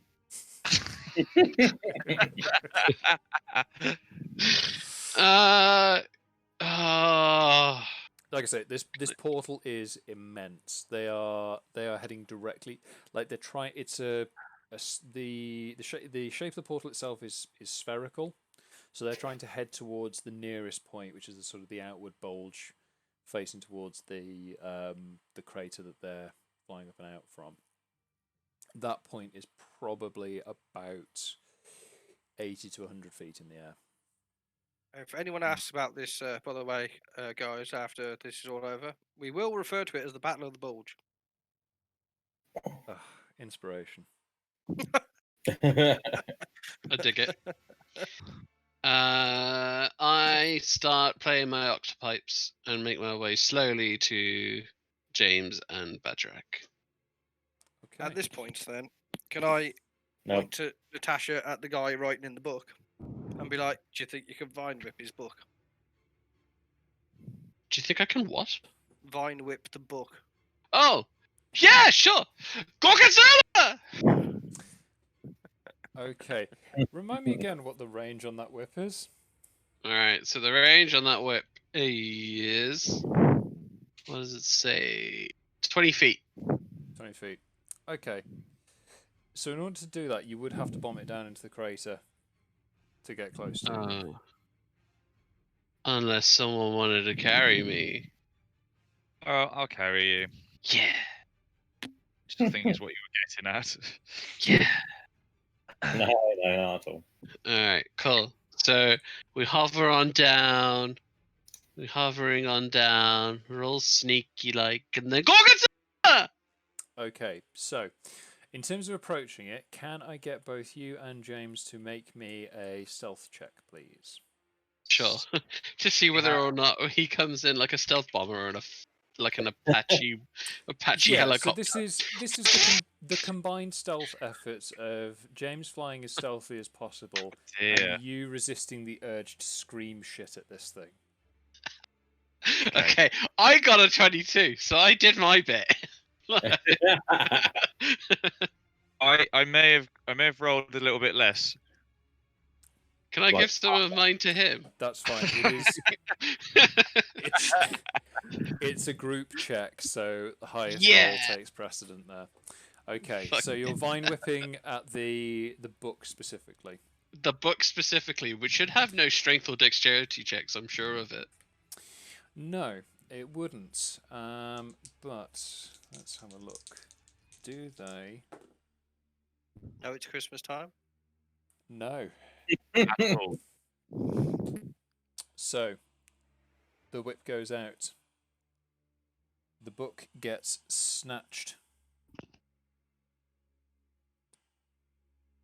from their hands, and as they look up at you, you see the figure that you've just snatched the book from is wearing this long sort of like midnight blue robe. There's a bit of like gold tracing going on the shoulders, and as they turn towards you, they appear to be they're humanoid shaped, but they've got this very sort of almost jackal-like face. It's basically it's this animalistic face. Their arms and legs are covered with this sort of dark tan brown hair, and you can see a tail swishing around behind them. And as they look up at you, they just sort of yelp as the book is pulled from their hands. And I'm going to need everyone to roll initiative, please. Oh, you fucker. Alright, I know exactly what we're doing here. I got a 7. Alright, cool. Alright, cool. Let's go. Let's go. I got 22. I got an 18. Oh, sorry. We're all just shouting out. Do you want to let us know when you want them, Tom? Yeah, normally that's how it works. Right, so Bagerac. 22. Thank you. James? 14. 14. Magemak? 7. 7. And Natasha? 18. 18. Fantastic. So let's just do that. And do that. Okay.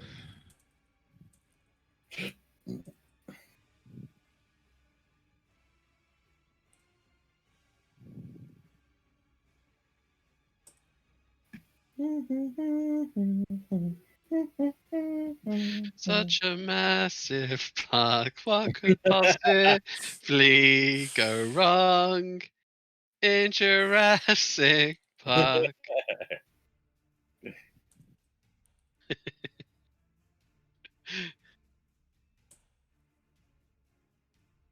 Okay, so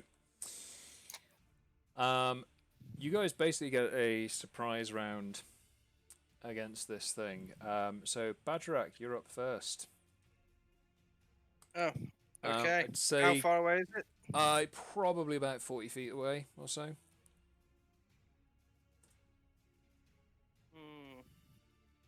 Then can I step forward a little bit and lob a javelin at him?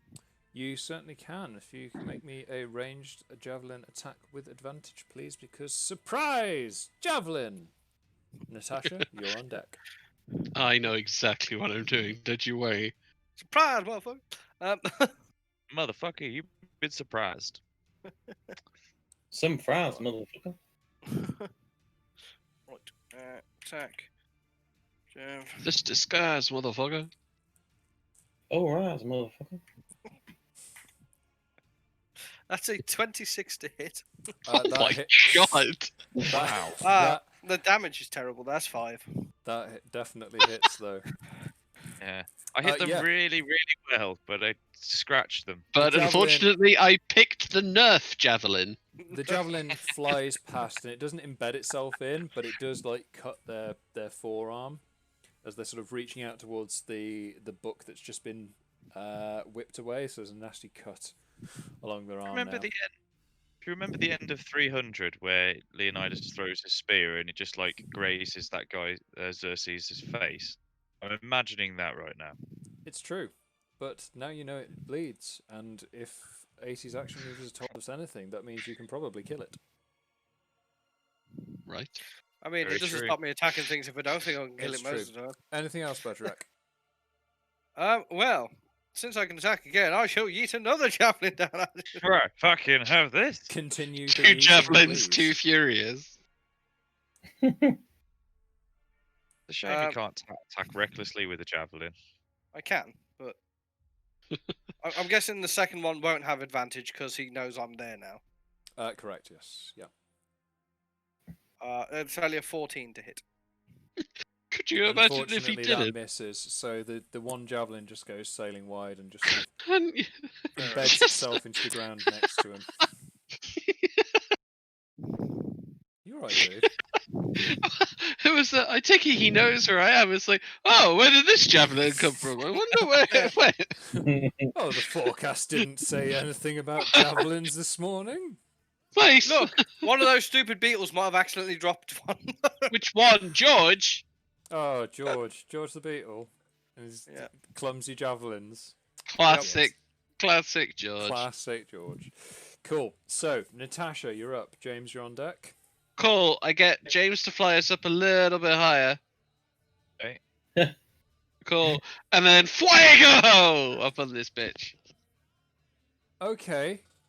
For those unfamiliar with Natasha's shorthand, I believe this might be Fireball. Yes, it is. Yes. A bright okay. streak flashes from my pointing finger to a point you choose within range, and then blossoms with a low roar into an explosion of flame. Each creature in a 20-foot radius sphere centered on that point must make a dexterity saving throw. Okay. So, because this is a surprise round, and you can't have disadvantage on that, this creature will get disadvantage on the saving throw. To wit. Dex saving throw, what they're looking to beat? 16. They did not. Okay. Oh, baby! Fuego! 22 damage! Shit. Cool. He's Oh, so no, hang on. happy he finally got hit someone with full damage. Full damage. That's fine. Yeah. So yeah, the explosion just blossoms directly underneath this thing, and just I'm going to say it knocks it over.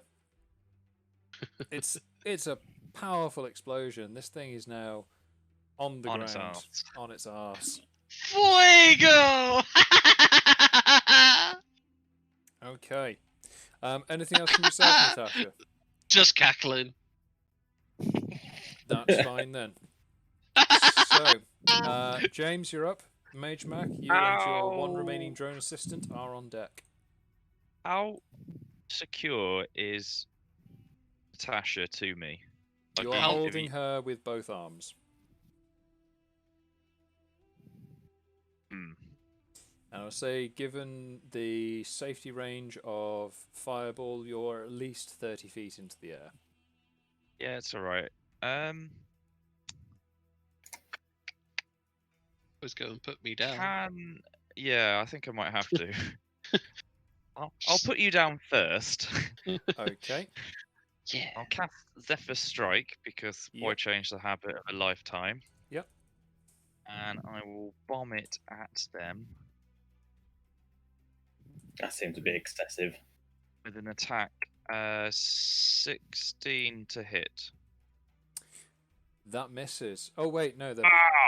Ow! Yeah. Unfortunately, it does miss. Even prone. You get disadvantage if they're prone? Question mark? Not on melee attacks, it's advantage on melee attacks, Creature has disadvantage on attack range. roll against the creature has advantage if the attacker is within 5 feet. Did you roll with advantage? I did. Oh, okay. Dear. Unfortunately, no. Misses. Okay. In sort of dodging the Um, last remnants of the fireball going off, as well as having to put Natasha down. You're not at your Fuego. best. In which case, 20 to hit. That hits. Fuck you. That definitely hits. And 16 damage. Excellent. So that's with the rapier. Yeah, and then 11 to hit, which I'm not doing very well with these rolls. 11 does not hit. I didn't think so. I will move back. I will pick. You alright if I pick you up, Natasha? Keep you moving. Yeah, sure. Yeah, take me away. I'll pick him back Okay. up and her Her, back up. Sorry, I'll pick her back up, You- and I'll keep basically like circling around it. At Okay, What aerial unit is speed do you work out? re-engaged. what Okay. speed did we say that we like? I flew at. I can't remember now. So your flying speed remains unchanged. It is your walking speed that Zephyr Strike affects. So by you used sort of I'd say you Surely used that's 30 feet sa- 30 feet of flying movement to get to the ground. You then used however much to get to this thing and back, and then to take Natasha off into the air. I'd say at this point you're probably only about 10 feet off the ground. Oh. Oh, I just assumed that I'd get an extra 30 feet flying speed as well, because It's just walking speed, because obviously it allows you to move like the wind whilst attacking. Your wings are still subject to air resistance. well, shit. You know what a Stumin does? Bumps your movement speed. Okay, so Magemak, you and your one remaining drone assistant are up. Can I? I was going to say, can I launch my drone at him? But we know how amazing my dexterity is, so I don't think I'll do that. That's So I'm going fair. to go with, after being swayed by my boy Atticus, I think it's only fair that we do an Eldritch Blast. Oh, son. Go ahead. Roll to hit with advantage, please. It's Get ready to be blasted from here to next week. Oh. what do I put into the command thingy? So it would be with Avray, exclamation cast, Eldritch Blast, space, ADV. Cool. 13 to hit. Oh, I didn't do. Oh, I did, yeah. Unfortunately, it misses. Womp womp. Womp. Yeah, I got a 7 and a nat 1. Oh dear. It's not your best rolls. You haven't had to Eldritch Blast for a while. You're still a little bit rusty. The old targeting sensors are still warming up. You have still got command of your Modron. Doesn't his Who's- Eldritch Blast go off twice, though? Or does it Oh, have it to does. hit first? Sorry, yes. Oh, so I get to it again.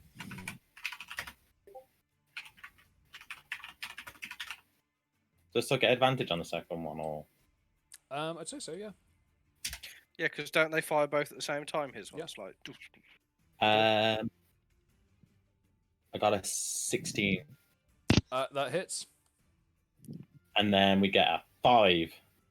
Sweet. So the golden beam of energy just arcs out and just singes this thing's like all the hair on one side of its face is just singed off. Yeah. And then my little drone thing can just throw a spear at it. So we're going full spear salvo at it. Yeah. Cool. Let's have a look. So that's 3 spears going out.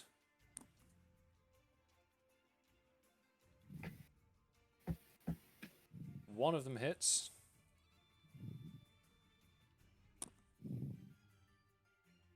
For 3 damage. Nice. Okay. So yeah, this thing now has another javelin just gone sort of whizzing past, and just about clips it. And you see the drone kind of like clicks his finger, like 2 hands have just already resummoned new javelins. The third hand just kind of clicks its fingers in disappointment and summons a reloaded javelin. Anything else from yourself? No, we're just gonna chill. All right, cool. So top of the round, Bagerac, you're up. Natasha, This thing's you're still on deck. alive. It is still alive, yes. Then I shall yeet a couple of more javelins at it. That's fine. Go for it. It is still prone, So advantage advantage. if you're within a certain distance. What is it? What's the distance? Attack roll advantage if you're within 5 feet. Otherwise, you have disadvantage. Disadvantage? Ugh. How far away is it from me? I'd say probably about 30, 35 feet. Next question. Is the floor on fire around it? No. In that case, I shall run up and hit it with my longsword.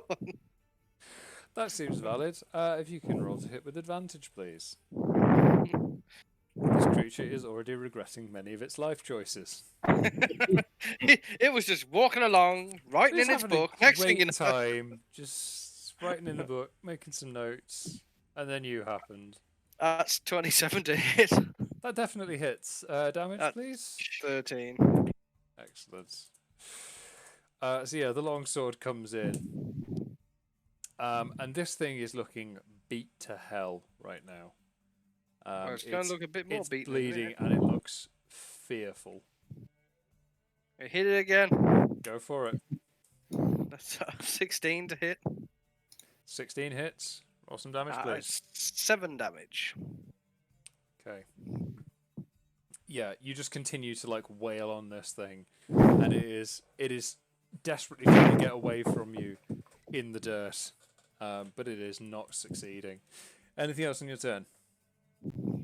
No, that'll be my turn. Thank you. Excellent. Okay, so Natasha, you're up. Don't you dare James, you're on fireball. deck. Alright, so am I now pretty far away? I'd say you're probably about 20 feet away. And am I back on solid ground? You're still 10 feet up in the air. Oh, that's okay. That's fine though.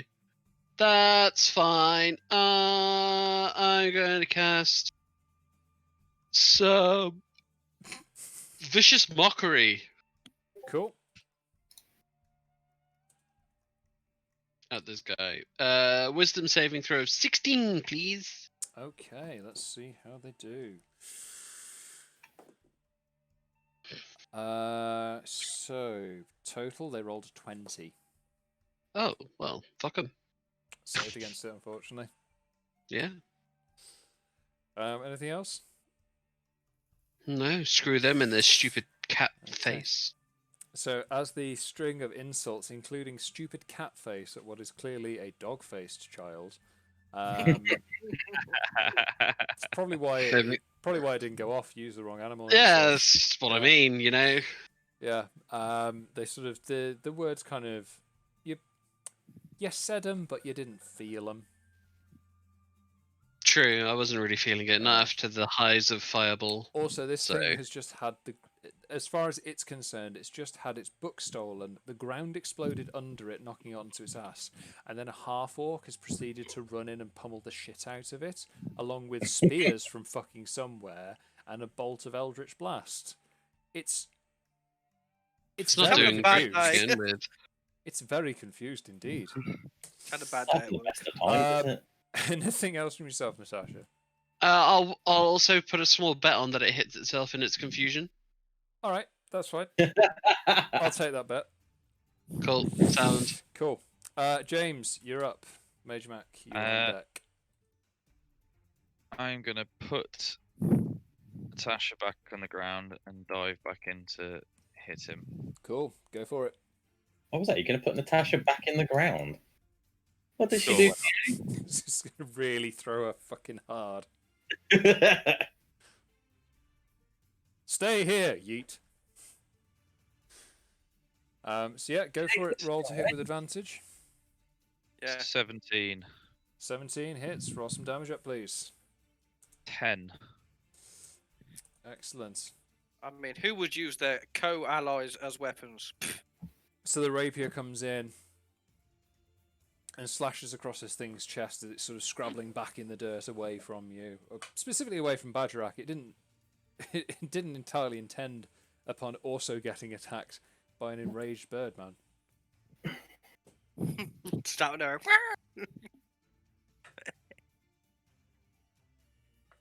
Oh god, that's just dreadful. I attack again. Yep. Again, 24 to with hit. with advantage because it is on its ass. Yeah, 24. That hits. 5 damage. Yeah. So again, another rapier strike comes in. Another slash across its chest. And bonus offhand attack, 25 to hit. Also hits. Yeah. Roll me up some damage, please. And 7 damage. Okay. As the final cut goes in, you manage to. It's sort of scrabbling its way. As it's scrabbling away from you, the first 2 strikes slash across its chest. The third strike slashes across both the back of its legs as it tries to turn and crawl away on its front. And both of its feet go completely limp as you shear through the tendons just above its heels. Oh, that's grim. Hey man, you rolled the dice. Anything else on your turn? I'm going to move out of its range. That's fine. So, at seeing this entire nightmare situation, it's going to turn around, point its finger at Bagerac, and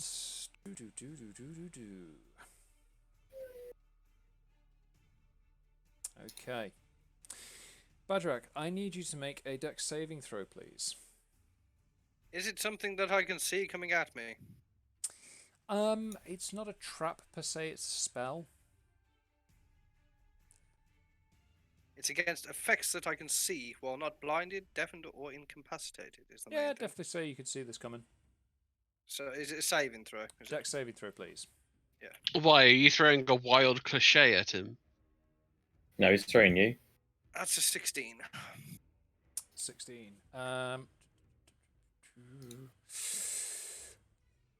Unfortunately, you fail. As you My do, bad, a then. bolt of lightning jumps from its fingertip towards you. You take. Can I counterspell that? How are you casting counterspell? Fuck that. Okay. I The need quick- you to make an ability. I need you to make a. Your spellcasting is charisma, yeah? Yes. Okay, I need you to make a charisma check, and you're looking to beat a 16. Okay.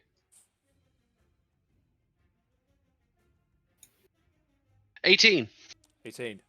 Yeah. As you do it, you see the sparks like just off the end of this creature's finger. I say, Yes, get yes. fucked. Start shaking its hand, like to just get rid of the Is it loaded? singeing. Yeah.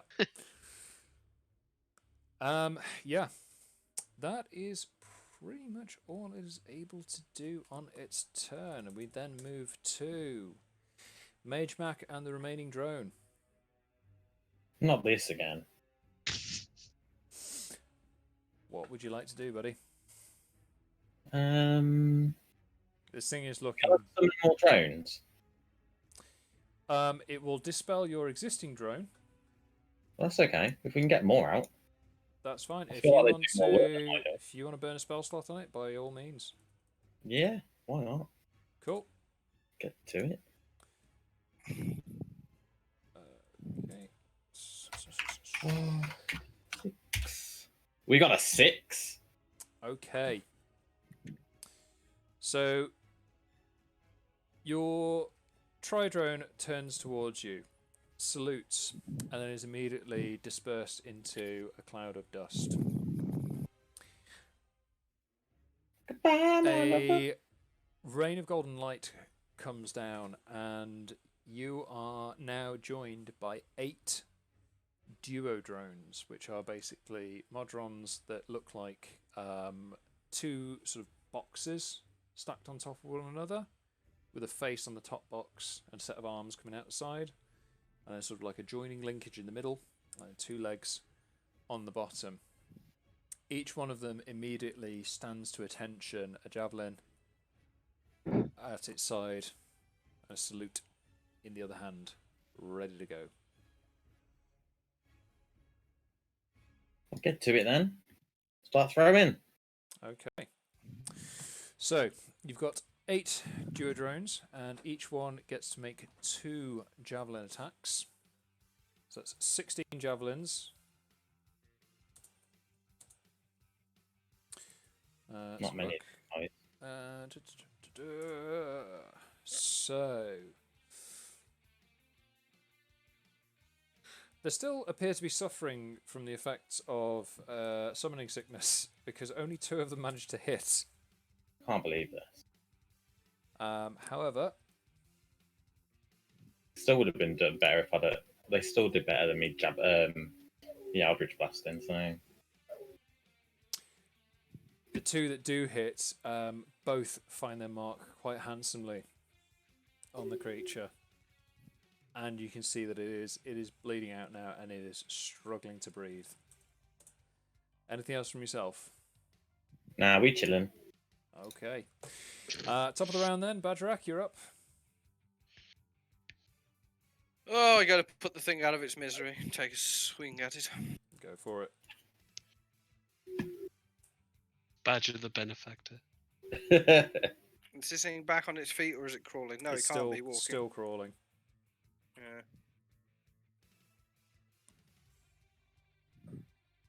In my skin. 27 a hit. That definitely hits. Roll some damage, please. 7 damage. What the 7. fuck is that? So as the longsword comes down, you see the fear in its eyes as you just sever its head from its body.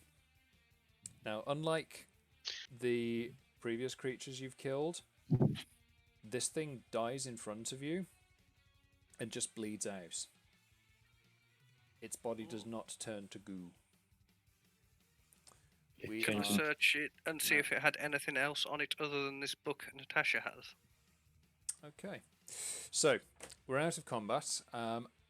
Just make me an investigation check, please. Because I'm so good at these, I'm so smart. 15. You find a very fancy quill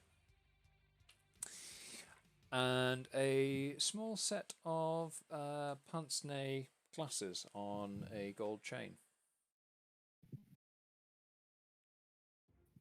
Other than that, you also find that you have just searched through the body of a dead dog person. Excellent.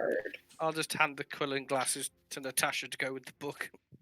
Cool. So I wear the glasses, I hold the quill, and I open the book. Make me to a try wisdom and read saving it. throw, please. Sorry? Can you make me a wisdom saving throw, please? Sure. Do I have advantage on that? No. Against spells, I do actually. You don't have advantage on this. Oh, bollocks. Okay, fine. Wisdom saving throw, did you say? Yes. I'm so glad my wisdom's high. It's not. 3? In Crushed putting it. the glasses on, you manage to poke yourself in the eye. You take 1 point of piercing damage. Fuck! That's my favourite eye! Recovering from that, you find that by looking through the glasses at the book, it's weird. You can't actually read the language that's on there, but all you can see is just on each page there's 2 columns, and each line has a single word written on there. You know that these are names, but you can't explain why. Cool. This isn't a death note, is it? You've just got a list of names. Fuck. Okay. I convey this to the group, and I still keep, like, trying to see if I can work it out, maybe. I feel like I'm not the one to truly try and work it out, but here. Off topic, but I was meant to ask last time. This fragment that I've got, Tom, Yes, how long do I have to have it on me to attune to it? you should already be attuned to it. Oh, right, okay. Okay, so I should put it on, because I've had it this entire time and never put it on. Fair enough. So you reach into your pocket and you pull out this red gem, which just starts orbiting your head. Not that one. I've got another one. Which one? Have you got all the fucking gems? Because I keep picking these things up. Which one do you mean? Sorry. Nightstone, it says. Oh, the Nightstone. Yes. Okay. So that is basically like a it's an obsidian pendant. So I put it on my neck when we first got it. Yeah. So how long did I have to wear it to be tuned to it?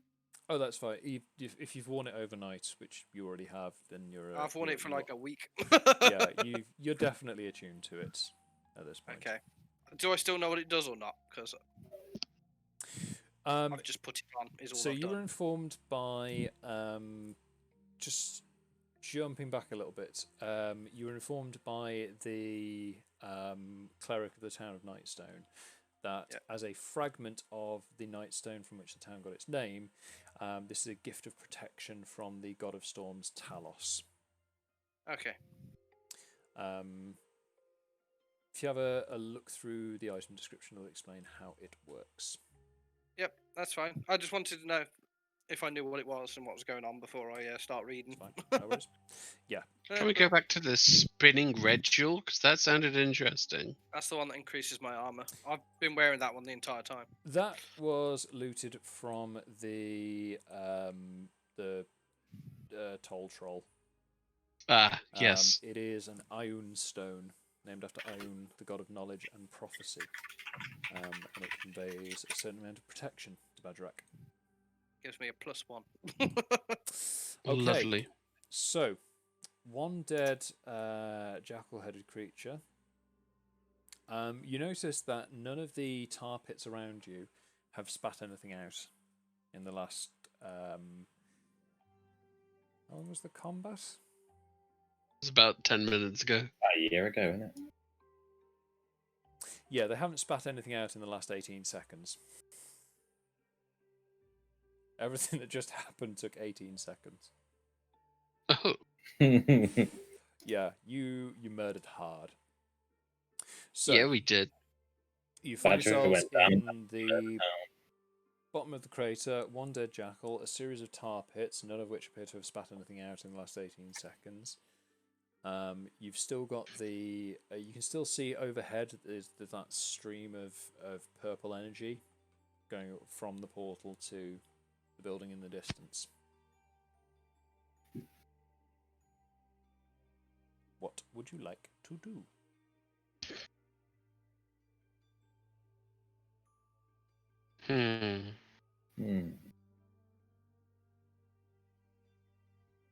Can I throw a stone in the one of the tar pits?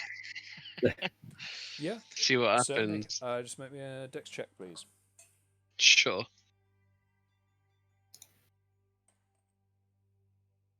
That's a 23, Carbarone. Excellent. So you find a small pebble on the floor, and you pick it up, and you throw it into the tar pit. Yep. Anyone else? Okay, so nothing happened. That's a good sign. Did we do it? Did we fix it? No. We probably have to head to where that big purple ray thing is.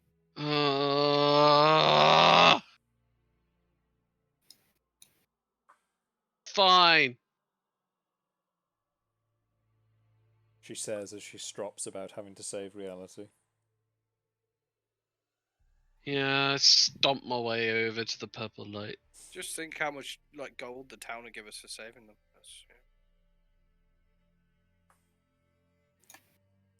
Magemak, what are you up to? Bear in mind you are now in possession of 8 drones. We're going to start playing some cards. Do you have a pack of cards on you? On Magemak, of course I do. Alright. Every single one of the drones looks at you with a mixture of confusion, but sort of like reticent obligation. Like they're aware they're here because you called them, and they figure this must be part of the plan. So they're taking cards from you and showing them to each other. and not really getting the point of the game, but they're still happy to oblige you. That's okay then. We need to play some cards. Fair enough. I would say I'll get used to it and then I'll remember, but it's going to be different next time. Fair enough. Okay, James, what are you up to? I'm going to ask if anyone fancies a game of Dragon Chess Set, since we seem to just be chilling. No, I'm walking off towards the big purple thing. Yeah, I've been stomping off towards the big purple thing. Pop-up thing. I thought Magemak was playing cards. He was. Magemak's playing cards. Two of us. We've just kind of ditched him. I'm going to play cards with Magemak. Fuck James, it. make me a perception check, please. Oh, yeah. Oh, hang on. Bloody mouse has gone funny. There we go. Perception. 16. Okay. You've seen people playing cards before. What you see is Magemak handing cards to these drones and them sort of looking at them and then showing them off to each other like they've just been given a gift.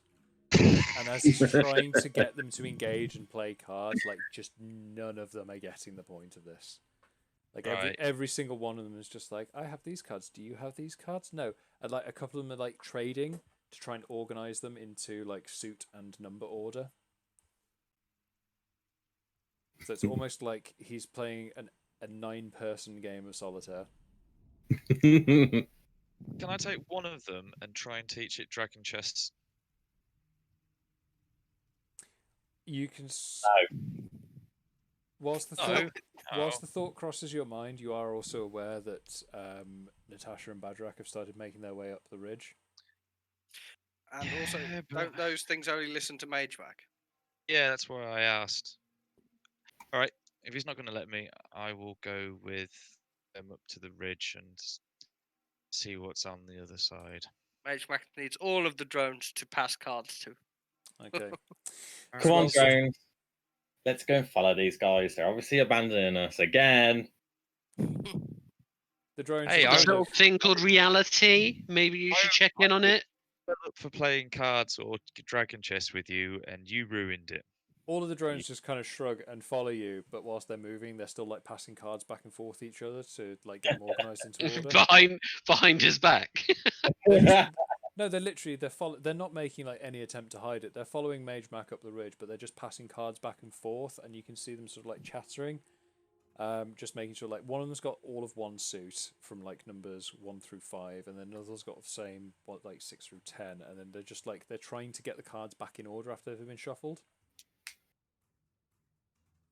So, as you come to the top of the ridge, you can see that the stream of purple energy ends at the top of this. Like I say, it's like a sort of ziggurat shaped building, like a flat top 4-sided pyramid. There are ramps leading from the sides you can see. There are sort of ramps leading from the ground level up to a midpoint halfway up. And about halfway up there looks to be like the ruins of the rest of the top of it. All you can see are like walls on particularly strong on the corners. It's almost like there's just like the corner pieces are still intact, and then the midsection walls they've fallen away or crumbled. You can't really tell from this distance.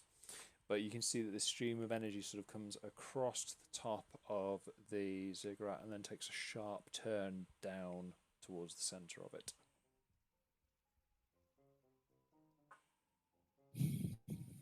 So we go the ramp into it? Okay. Yeah. Are we just barreling along straight along the middle again, or? Yeah. Yes. One foot after the other. Dun dun dun dun. Okay, so you're proud marching towards the ziggurat. Hell yeah. Okay. No worries. As you approach, you can hear a sort of chanting noise coming from it as you make your way up the ramp.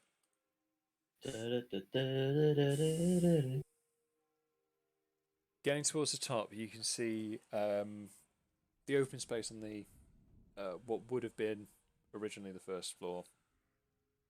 There is a large, what looks to be iron cauldron in the center, and you can see this sort of swirling stream of deep violet and black energy is sort of spiraling up and out of the cauldron into the air above the ziggurat, and then turning and making its way slowly towards the portal. Standing behind it, you can see a figure. Can you all make me a... Let's call this a history check, please. A history check. Yeah. Did you say all of us? Yeah. Okay. I got a 15. 19. 9.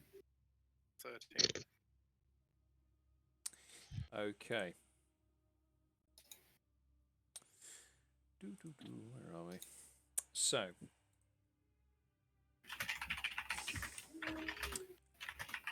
Natasha, James, and Bagerac. You recognize this as the same creature that you saw in the cave along the river.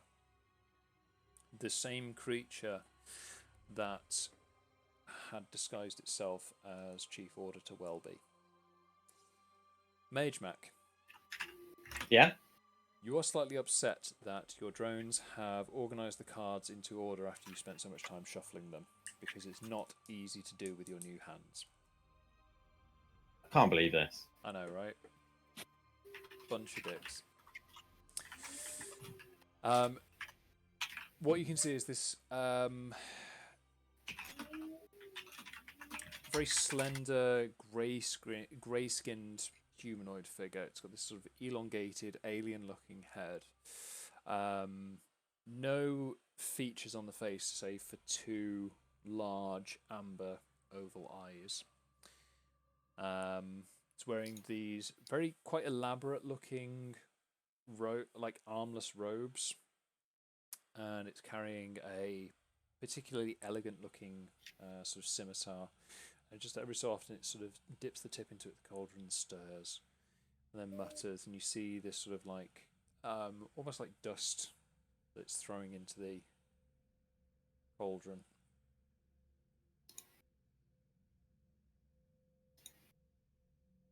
What was he just throwing dust in there for? That's not dust. Yeah. Maybe it is. Maybe one of the Modrons should go in it. As in, into Ooh. the cauldron. Yeah? He'll just mess up his whole pot. Okay. How are you sending the Modron in? Oh, I'm just going to get him to run up. Alright. That's fine. I'm going to throw him. If I throw him, it's going to go backwards. So you give the command, and the Modron salutes you and charges straight in towards the cauldron.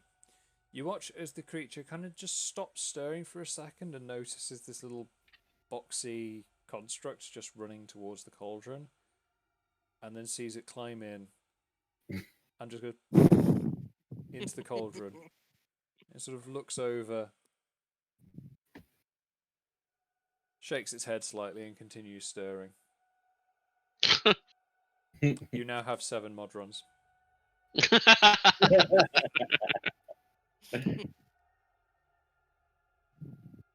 So, Should we go? how far away are we from the Orbiter Welby guy? You're probably, I'd say, about 25 feet. And he hasn't noticed us. He's noticed a Modron run up and jump into the cauldron and paid it apparently no mind. Yeah, some Modron just go full Terminator and just melt itself. Yeah. You know what? Okay. Maybe that Modron was just faulty. I'm going to send another one up. Okay. Same thing happens. Goes bombing across platform towards the cauldron. This don't know time what the you creature it doesn't so much step around, it kind of like drifts around. You can see that its feet aren't actually touching the floor, it's maybe hovering about 2 feet off. And it sort of just puts the sword down in front of the Modron and kind of blocks its path. But this Modron is like still, it is fully like sprinting on the spot. You can see it kicking up little clouds of dirt as it is desperately trying to get into the cauldron. It picks it up and looks at it, and as it lifts it off the floor, you can see its little arms and legs are still pumping, just trying to get into the cauldron. And it's just casually throws it off the side of the ziggurat. Oh. You have 6 Modrons. I'm going to suggest maybe that we go with the surprise attack. Maybe a little fuego. Maybe we go and talk to the guy. Hey, look, he just made us open this portal and tricked us. I reckon we blow the shit out of him.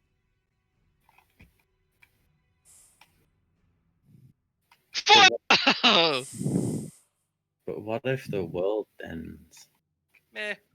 We'll already be dead. Then we gave it our best shot. I cast Fuego. Okay, where are you casting Fireball? Like behind. I don't. Oh, how far away are they? So, Paint the scene for me. let's paint the scene for you. So the sort of plateau that you've come to, there's bits of walls surrounding it. There is a cauldron dead center. Let's say the whole square is maybe 50 feet wide by 50 feet deep. So from Cool. where you are to the cauldron, maybe 25 feet. Lovely. So we're safe, is what you're telling me. What I'm saying is you're 25 feet away. Cool. Fuego, like right on him. Oh, is right safe, on the. as in safe from the fireball? Yeah, that is a safe distance. You are minimum safe distance from fireball. Okay, cool. Fuego. Okay, Casting. so I'm going to need everyone to roll initiative, please. Yeah. Fuego. Will I be tired? We're always going to fight him. All right, cool. I got 20. It's just literally Bagerac walking in going, what are you going to do? I'm going to go pick a fight. That's what Bagerac and I do. We're an excellent tag team. Okay,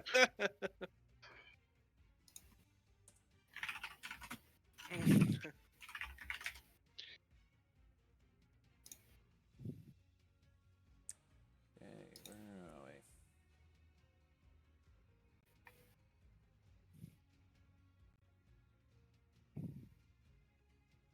Why is that doing that thing? There we go. Okay, so Bagerac. 17. Excellent. James? 20. Fantastic. Magemak. 10. Dean. And Natasha. 20. Fantastic. Okay, so looks like, yep. Again with the surprise round, Bagerac and Natasha. Sorry, no, James and Natasha. You are up first. Lovely. Specifically, I think James takes priority for just slightly higher dexterity. Cool. What's your dex, Natasha? My dex is 17. Aha, suck it. As how many spell slots do you have, Natasha? Should I keep my distance and shoot him with a bow and arrow, for instance? I mean, I have 1 3rd level spell left for Fireball. I have 1 more Fireball in me. Okay, in which case I'm just going to attack from here with my longbow, Tom. Excellent. Roll to hit, please. Mind? I'm going to attack again, Tom.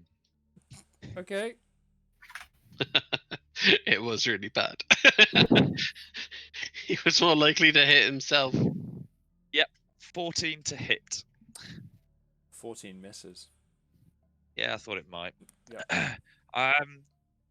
That's me done. Because apparently I'm shit with a bow and arrow because I've not used it for a while. A little bit rusty. Okay, Natasha. You're up. Fuego! Secondary Fuego. Cool. Oh, sorry, no. Initial Fuego, not second Fuego. Yeah, this is a first Fuego. Okay, so it's Dex saving throw, yeah? Yes. 16. Okay. Ooh, they made it. Oh, okay. They still However, take. Oh, I need to factor in the dexterity of a static cauldron. Cauldron not so lucky. Okay, so yeah, so the Welby creature made its saving throw. The cauldron did not. okay. So it's 23 damage to the cauldron, and then I want to say 7. No, 13. 12. 12 damage. Okay, cool. 12. I'm gonna say 12. Yep. We're So rounding yeah, up here. the fireball goes off, and you can see that the cauldron sort of tips back slightly and then rocks back into its position. As it does, the stream of energy leaving from it sort of follows the trajectory. It kind of waves away and back. This creature, on the other hand, just immediately sort of gets pushed forward by the force of the fireball. Hell yeah, it does. Bagerac, you're up. But I'm going to say I'm going to rage. Start Yep. with. Because Okay. fuck this guy and him tricking us. Bastard. Just angry at the sight of him. Cool. And then I'm going to yeet a javelin at him. Okay, go for it. 25 to hit. That definitely hits. Roll some damage. That's 11 damage. Okay, so yeah, the javelin, again, they try to turn out the path of it, but it manages to slash past them, injuring them on the way through and just clattering to the floor on the far side of the cauldron. And add insult to injury, I will throw another one at him. Go for it. Which is also a 20. Well, actually, I'm raging at it, so it'll be a 26 to hit. Yep, that hits. And that will be 10 damage. Again, following the same path, you cut another slash into this guy as the javelin just sails past, cutting a tear through the robes, and you can see like the faint line of black discoloring the robes where it's cut through. Anything else from yourself? I just yell at him, go fuck yourself! Fair enough. So, Magemak, you're up, and your 6 Modrons. So, can I attack first? No, yeah, and then I can get my little Modrons to attack afterwards to avenge the 2 fallen. Okay. I want to do. I want to do Sacred Flame. Okay. If you could remind me, Sacred Flame. So the target must succeed on a Dexterity saving throw or take a 1d8 radiant damage. The target gains no benefit from cover for this saving throw, and it's a 2d8 damage from me.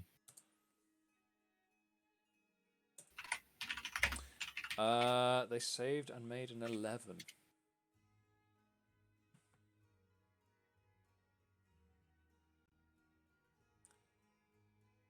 So what were they looking to beat, sorry?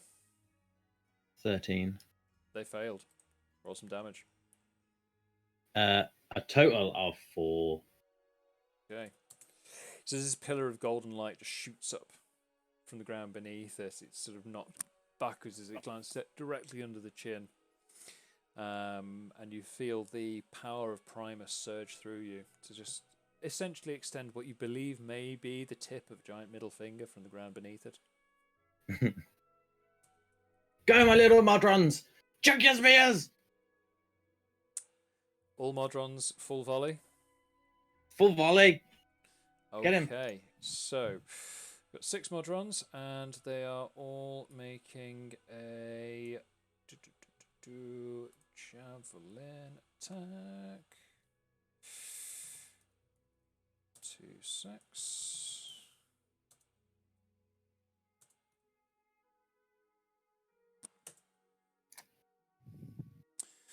Okay, so that is gonna be 4.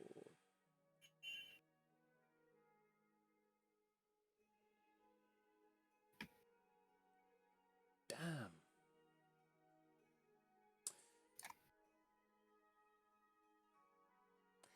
3 of them hit for a total of 19 damage against this thing. 90 damage? That's what I'm talking about. 19, 1-9, dude. That's what I said, 90. Yeah. Okay. So, Right. Moving on. oh wait, sorry, no, there's 6 of them. That was the first volley. Oh, My mistake. I forgot they make it could total actually be attacks. 90. Is that what you're trying to say? I'm not saying that it is. I'm just saying. It could be. It is what it is. It is what it is. Okay, so the second volley goes off. Again, 3 of them hit, but this time for 13 damages.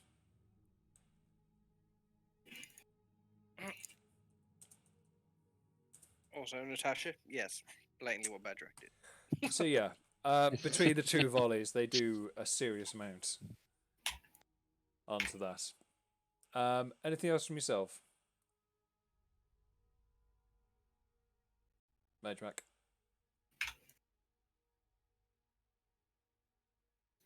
Hello? Hello? Anything else from yourself? No. Cool. We No just chill. worries. Okay, so, right, next up, who have we got?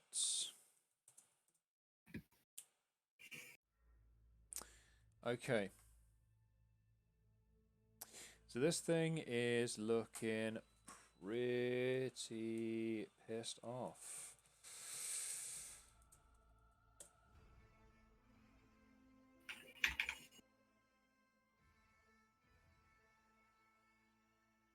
That's what we like to hear.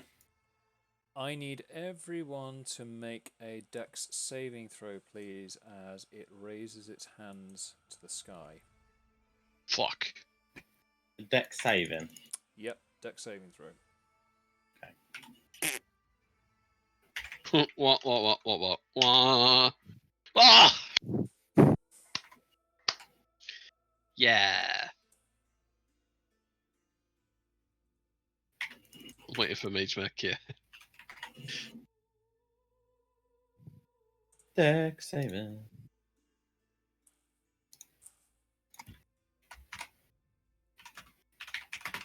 I was just saving it. Yeah. Okay. Bagerac. I can't even spell it. Okay, so, Bagerac, what'd you get? 7. Okay, James? 23. Sorry, I forgot briefly. It's alright.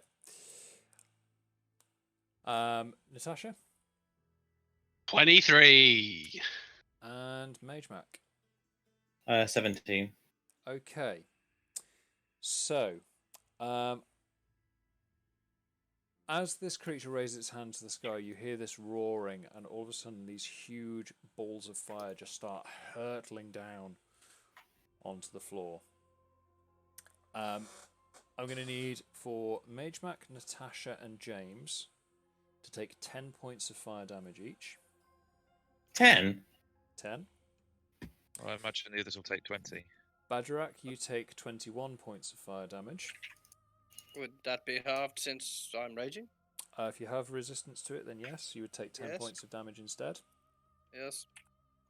The duodrones, not so much. Oh dear. How much health do they have apiece?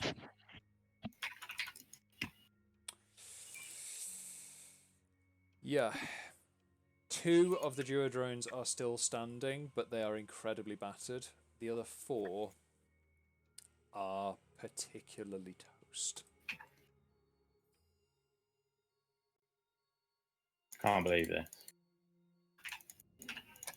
I know, they probably took your cards with you. So now I've got a quarter deck of cards. This is what you get. Yeah, you're gonna have to buy a new one in the new Waterdeep. You know, the alternate reality Waterdeep.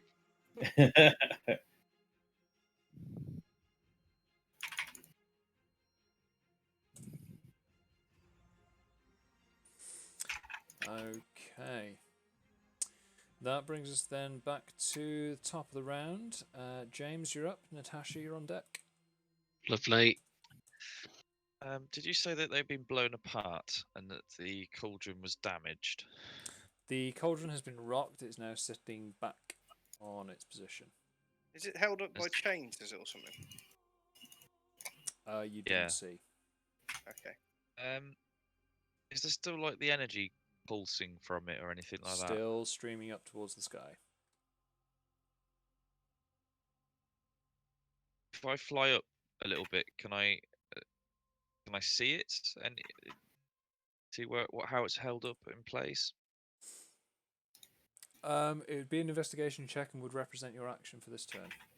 I don't want it to do that much. I'm trying to work out whether I attack the cauldron or the big fucker. Up to you. Why not both? In the interest of time, I'm going to give you 15 seconds to make a decision. I'll attack the nasty bastard, even though it's probably the wrong decision and I should smash the cauldron over and close the portal. But Okay, go for it. I'm going to use a bonus action to cast Zephyr Strike because, again, Azons. 25 to hit. Yep, that hits. Roll some damage, please. 21. Ooh. That is impressive. So as you feel the sort of sudden surge of movement, you hit the ground running and just like similar to familiar animated characters, you run with both rapiers out at your side, and as you coming close, you sort of in a spiraling motion dive in and slash the first rapier up across this guy's chest. So I run like Aurelia. Okay. And I will try and attack again, but I only rolled a 14 this time. Unfortunately, the second attack misses. I feel like you shouldn't give your toddler rapiers to run around the house with. Just saying. Don't you tell me how to parent. Also, Cuts you're herself. dealing with a serial rapierist here, okay? He knows what he's doing. Inspiration. Yes! It hurt me physically. My pain becomes inspiration. I honestly can't tell whether I should be insulted by that remark or not. Okay, James, anything else on your turn? Yeah, I'm going to fuck off out the way because I don't want it to, like, step on me or something afterwards. No worries. Natasha, I will you're move up. as far away. Cool. I'm going to cast Suggestion on the evil guy. Yep. I'm going to use my inspiration now, so do I roll with advantage with that? So that would be with advantage, yep. Cool. So they need a wisdom saving throw of 16. Okay, let's have a look.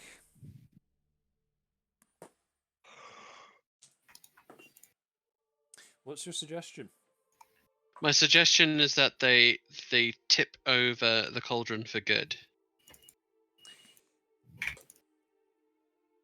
You know, I have a great idea, scary rough guy. Now, how about you tip over the cauldron and keep it tipped? I'm on level with you. They rolled poorly. They rolled very poorly. Yeah. Critically poorly, in fact. Oh, oh no. They look at you and just shrug and go, all right. Turn around and just tip the cauldron over. As they do, you all feel the ground shaking beneath you. The stream of energy is suddenly cut short, and you can see it sort of trail away back through the sky towards the portal. The creature that you knew as Welby turns around and gives you a thumbs up as there is a huge explosion as the energy from the portal destabilizes and just floods the planes around you. Similar to like an H-bomb going off, you just see this enormous wave of energy crashing through. You can see it tearing through the rocks and just smashing everything in its path. And then as it overcomes you, your vision goes to black and you lose all sense of time, space, touch, sensate. Everything just goes to a void. Hello! Hello! Hello! And that's where we're going to leave it for this evening. Yeah! So, yep, that's the end of this evening's adventure. My thank you to everyone for playing and for all of you either watching or listening live in the chat. Before we go, a couple of announcements. First of all, congratulations to Em for raising a massive £894.92 in her Ration Challenge fundraiser. Yeah. So, for those of you who weren't aware, between the 13th and 19th of September, Em ate the same food rations as a Syrian refugee for 1 week in order to raise money for Ration Challenge UK in partnership with Concern Worldwide. The money she was raising, and well, has raised now, is going towards helping provide emergency food, hygiene kits, and life-saving support to refugees, as well as supporting Concern Worldwide's wider work of ending hunger and extreme poverty in the world's poorest places. So, congratulations to Em on that one. Big well done. Yep, Natasha would want that gold. Natasha would want that gold.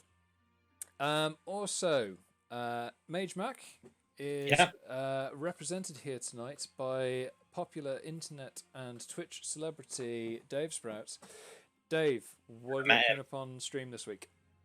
We're going to do some more Vault of the Void tomorrow, and we're going to do some Final Fantasy on Tuesday. Final Fantasy 8 again. Hopefully I'll actually get a run done, because you know. You got this. What is your current record for speedrunning? Is it still at 8.5 hours? 30 minutes. 8 hours 30. So we're looking to beat that this Wednesday. Yes. Tuesday. So yep. If you can all go check Dave out, it's twitch.tv/Davesprout1, is it? Just Davesprout on that one. Twitch.tv/Davesprout. Does anyone else have anything they would like to promote before we sign off? Hashtag free melee. Okay, yep. Hashtag free melee. Do you want to detail on that? You've got 30 seconds to make your hashtag free melee pitch. Cool. Everybody support Slippy. Melee is great. Melee is awesome. Melee is sick, dude. That's all. Cool. So, with the remaining 20 seconds, I will let you all know we will be back in 2 weeks' time on Sunday, the 20th of December at 7:30 PM UK time for a very special festive episode. Until then, everyone, thank you once again. Stay safe, wash your hands, wear a mask, keep your distance, and we will see you next time. Good night. Bye-bye. Good night, Dice Roll fans. Good night. Good night.